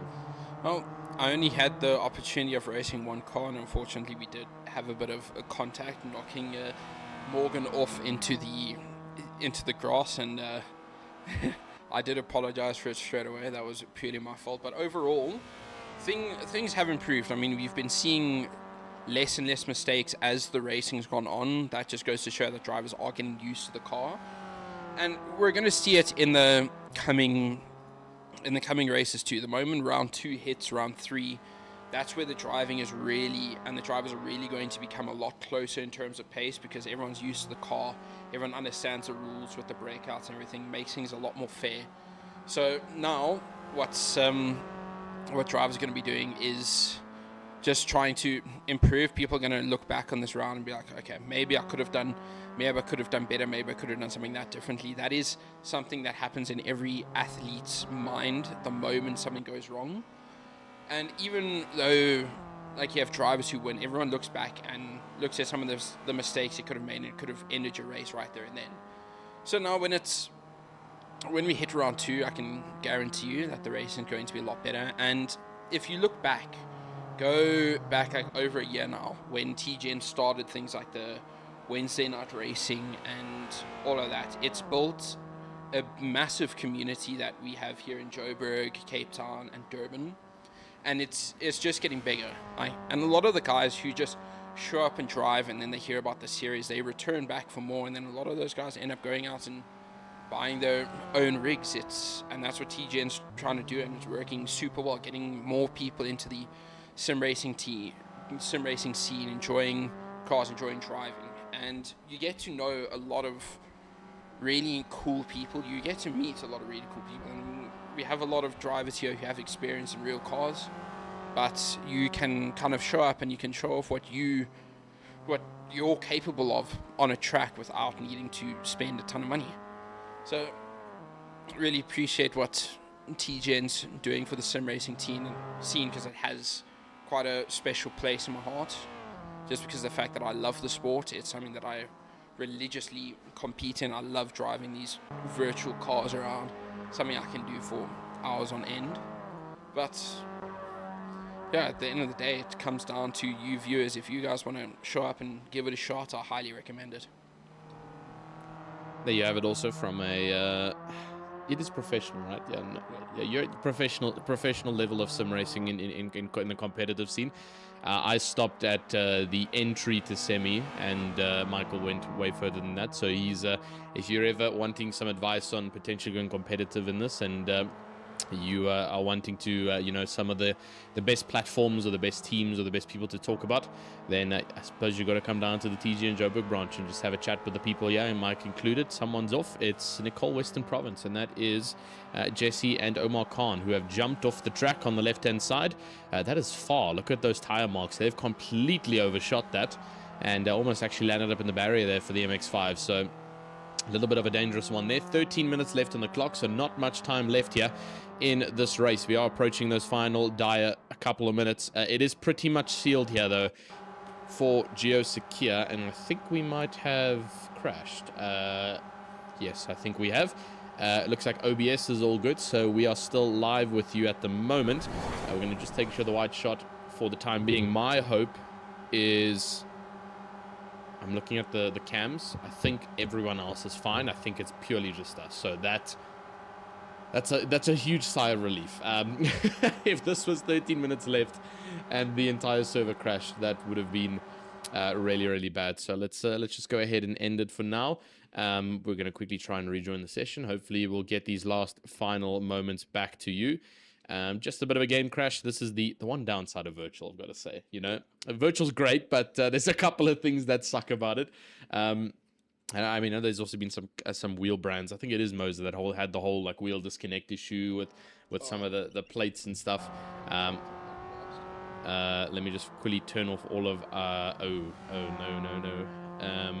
I've got the announcer bot talking over me. There we go. I've managed to turn him off. There we go. All right, the announcer bot is off. We should be good to go. Switching us back over to the game, and we are back with the racing. So we were having a bit of a chat about the fate being pretty much sealed here for Gio and Kitso, and they are looking quite strong here for a good win in this race. Morgan and Sid Sharba down in 4th at the moment, also in a bit of a no man's land, and Ethan and Michael and myself, with Ethan currently in the car down in 5th. Last is a 1:16.0. He is setting some banger of a lap times, trying to catch up to Morgan, but it's going to be a bit of a difficult one. 11 minutes to go, though, as we are about to approach the last 10 minutes. Yeah, absolutely. Like this is something that you expect with endurance racing. Over time, the gaps might spread out, but towards the end, it's more often than not, particularly when you're racing on other sims like Le Mans Ultimate or iRacing, for example, you always have action everywhere, because a lot of these sims do carry a lot larger of a platform, and that allows you to put a lot more cars on track. Like take iRacing and LMU, for example. Those sims often carry up to 60 cars on one track. And I can tell you from experience, like most recently we had our 24 hours at Spa, And looking back at that, I mean, over the course of 24 hours, throughout that race, it was constant action. You had somebody behind you or you were chasing somebody else. And even towards the end, we were fighting for position down to the last few minutes. So, like, it's coming here, we only have 13 cars on the track. It is expected that we will have a bit of gaps forming, but as I said, coming into round 2 and 3, we should see a lot of improvements in the driving, because this is a car that people needed to get used to. It's very different to the Polo Maxis and the Polo Cup cars that we're used to driving for this Endurance Series. But now that's coming down to it, Gio and Kitso indeed do have it sealed. It does seem that they are going to be running away with the win here, because let's not forget that Mark will not be competing for points in this race. Although he's finishing second on the second step of the podium, it's not going to mean much. So that means that the car for Willem, which is Jason and Kyle, they will be looking to be taking the second place, followed by Morgan and Chubba. And of course now the commentator car is going to fall further and further down the grid due to no fault of my own. Now yeah, we do have a car off in the grid, that's car number 7, so that is Omar and Jesse. Now, I even had some tough chances with that, almost running off a number of times, spinning once on the entry. It's definitely it's a challenge. Like, even though it's a short track, Zwartkops, it's very fun, and it does challenge you with some of its aspects, because you do need to be precise, particularly around a corner like turn 4, because if you get it wrong, you just lose a ton of time. Now with everything going on, we aren't really seeing any battles on track. Vanna and Denise have pulled out of their rigs. They are sitting outside, chatting with a few of the guys downstairs and everything. So things are starting to cool off. We are approaching very late in the afternoon on a Sunday. A lot of the guys do have work tomorrow, myself included, and he's starting a bit later. So I am looking forward to going home, because we do have the 6 hours of Road America by IMSA tonight. We have a new fastest lap. No, that must be wrong. That is probably because we reconnected to the server that is now doing that. Yeah, that's definitely not the fastest lap. 1:16.4. Yeah, I think they were now seeing Mark with a 1:16.1. So I think it's just re-registering for us, because we've obviously now reconnected. There you see Ethan's time as well of a 1:16.0. So definitely not the fastest laps coming in from all of them. 1:15 flat from Daniel and Shiloh. That's well below the breakout, but I think Daniel even set faster with that 1:14.9, which will probably re-pop up on the screen sometime, which means he's recently set that 1:15 flat. So again, he's he's really not caring anymore about the penalties he's going to be administered. So he's just trying to have some fun out on track there, Daniel and Shiloh, and definitely Daniel in the car. And he is really trying to push here to see if he can try and break further into the 1:14s. He's already done it once. Can he do it again? And oh, you are definitely not going to get it with that. Pushing the car to its limits, and there he has found the limit, and into the grass trap he's going to go there for Daniel. 7 minutes left to go though, and not a lot of time left on the board. We have been here for 2 hours and 53 minutes. Now coming into the last 7 minutes to close off today's event on the Sunday afternoon. So TGN is, I believe, open now on Mondays and Tuesdays. They used to be closed, but they are now open on a Monday and Tuesday. Their standard operating hours. There is, however, no outside or after dark events that will be happening on a Monday and Tuesday, like there has always never been. But Wednesday we return, obviously, with Wednesday night racing. And then Thursday with your TGN Pro and Pro-Am Series. Friday with your half-price Fridays. Saturday with your Saturday Super Series. And then Sunday with your Endurances and your F1 Sundays, which are some epic events to get involved with in the life of TGN. And 6 minutes left to go now. We are slowly starting to approach the checkered flag line that will be called on for the final time in this race. And yeah, like we've said, Gio and Kitso have pretty much sealed it for today up in P1, and they are doing a great job at keeping themselves in that top spot position. They started in P1. They will be finishing in P1 as well for this race. So they really have done a good job, Gio and Kitso. And Mark GP, a man who has been holding that bladder for the longest possible time, has just got 5 minutes left to go, and then he can finally go to the bathroom. Poor Mark, he has been holding on for so long. And I was telling Mark, I was like, man, 3 hours is very, very little endurance racing. Like, I mean, I know guys who have soloed 12 hours and they've had to like micromanage running to the toilet in the middle of pit stops, grabbing sandwiches that they've pre-made for like an entire 12-hour stint. It's quite a lot of chaos that goes on when you try and solo such a long event. They're kind of built for a team sport, you know. And some guys really try to challenge themselves out there. And quite funny to see that indeed. This is Morgan and Setshaba. They're getting past one of the back markers, I believe. I don't know if that is Chad and Tendai. No, it's not. I believe that is 10th position. No, that's not indeed. They're in 4th. That's 7th. So Nicole from Western Province, which is Jesse and Omar Khan in that car. And that's commentator's curse by watching them and just dragging it out on the main straight, and just too much acceleration on the corner exit. That is enough to completely throw away the rear end of this car. 4 minutes and 40 seconds left with an average lap time of about 1 minute and 15 to 1 minute and 20 seconds. We are expected to see just about 4 laps left to go, maybe a little bit less, under 3 or so laps, depending on when our race leader comes across the line. Oh, someone's around, it's Mark. And the bladder has put pressure on him, because look at the timing catching up now. Is that Willem is slowly starting to catch up. You can see Mark is in second. Willem is just a bit further behind in third, now starting the second last corner. And so I wonder if he's going to catch up in 4 minutes. I don't think he will, unless Mark makes another error here. Daniel and Shiloh are into the pit box at 4 minutes left. Very strange. So Daniel just not having enough gas left in the car to make it towards the end. And it looks like Shiloh will jump in for the last 3 minutes and 35-ish seconds once he comes out the box. Yeah, absolutely. That even reminds me of the last lap of my stint. So when we were coming around to finish, Ethan and I were busy talking, and I didn't realize that I was supposed to pit. So I ended up going and doing one more lap, like 0.7 laps of fuel, needing to save a ton to make it to the end. But we actually did make it through with not too much of a problem. I had to coast into our pit box, but thankfully it was relatively close to the pit straight. So coming to the last 3 minutes now, we are on board with the commentator's car with our lovely purple paint and purple windows.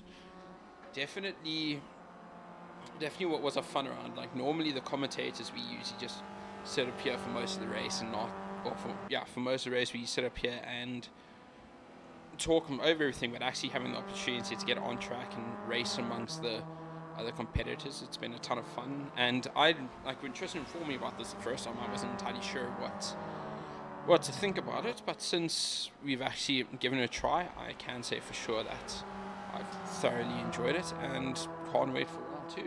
We don't know what track it is. I wish I did. I'd go home and practice, but unfortunately we only find out shortly before the race starts, and that is everyone except Ethan, who might know, I think. Yeah.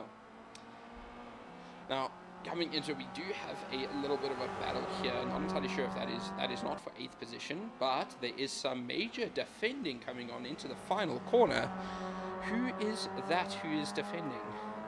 Oh, it is Morgan and Setshaba defending or trying to overtake and attack. Who's the other car?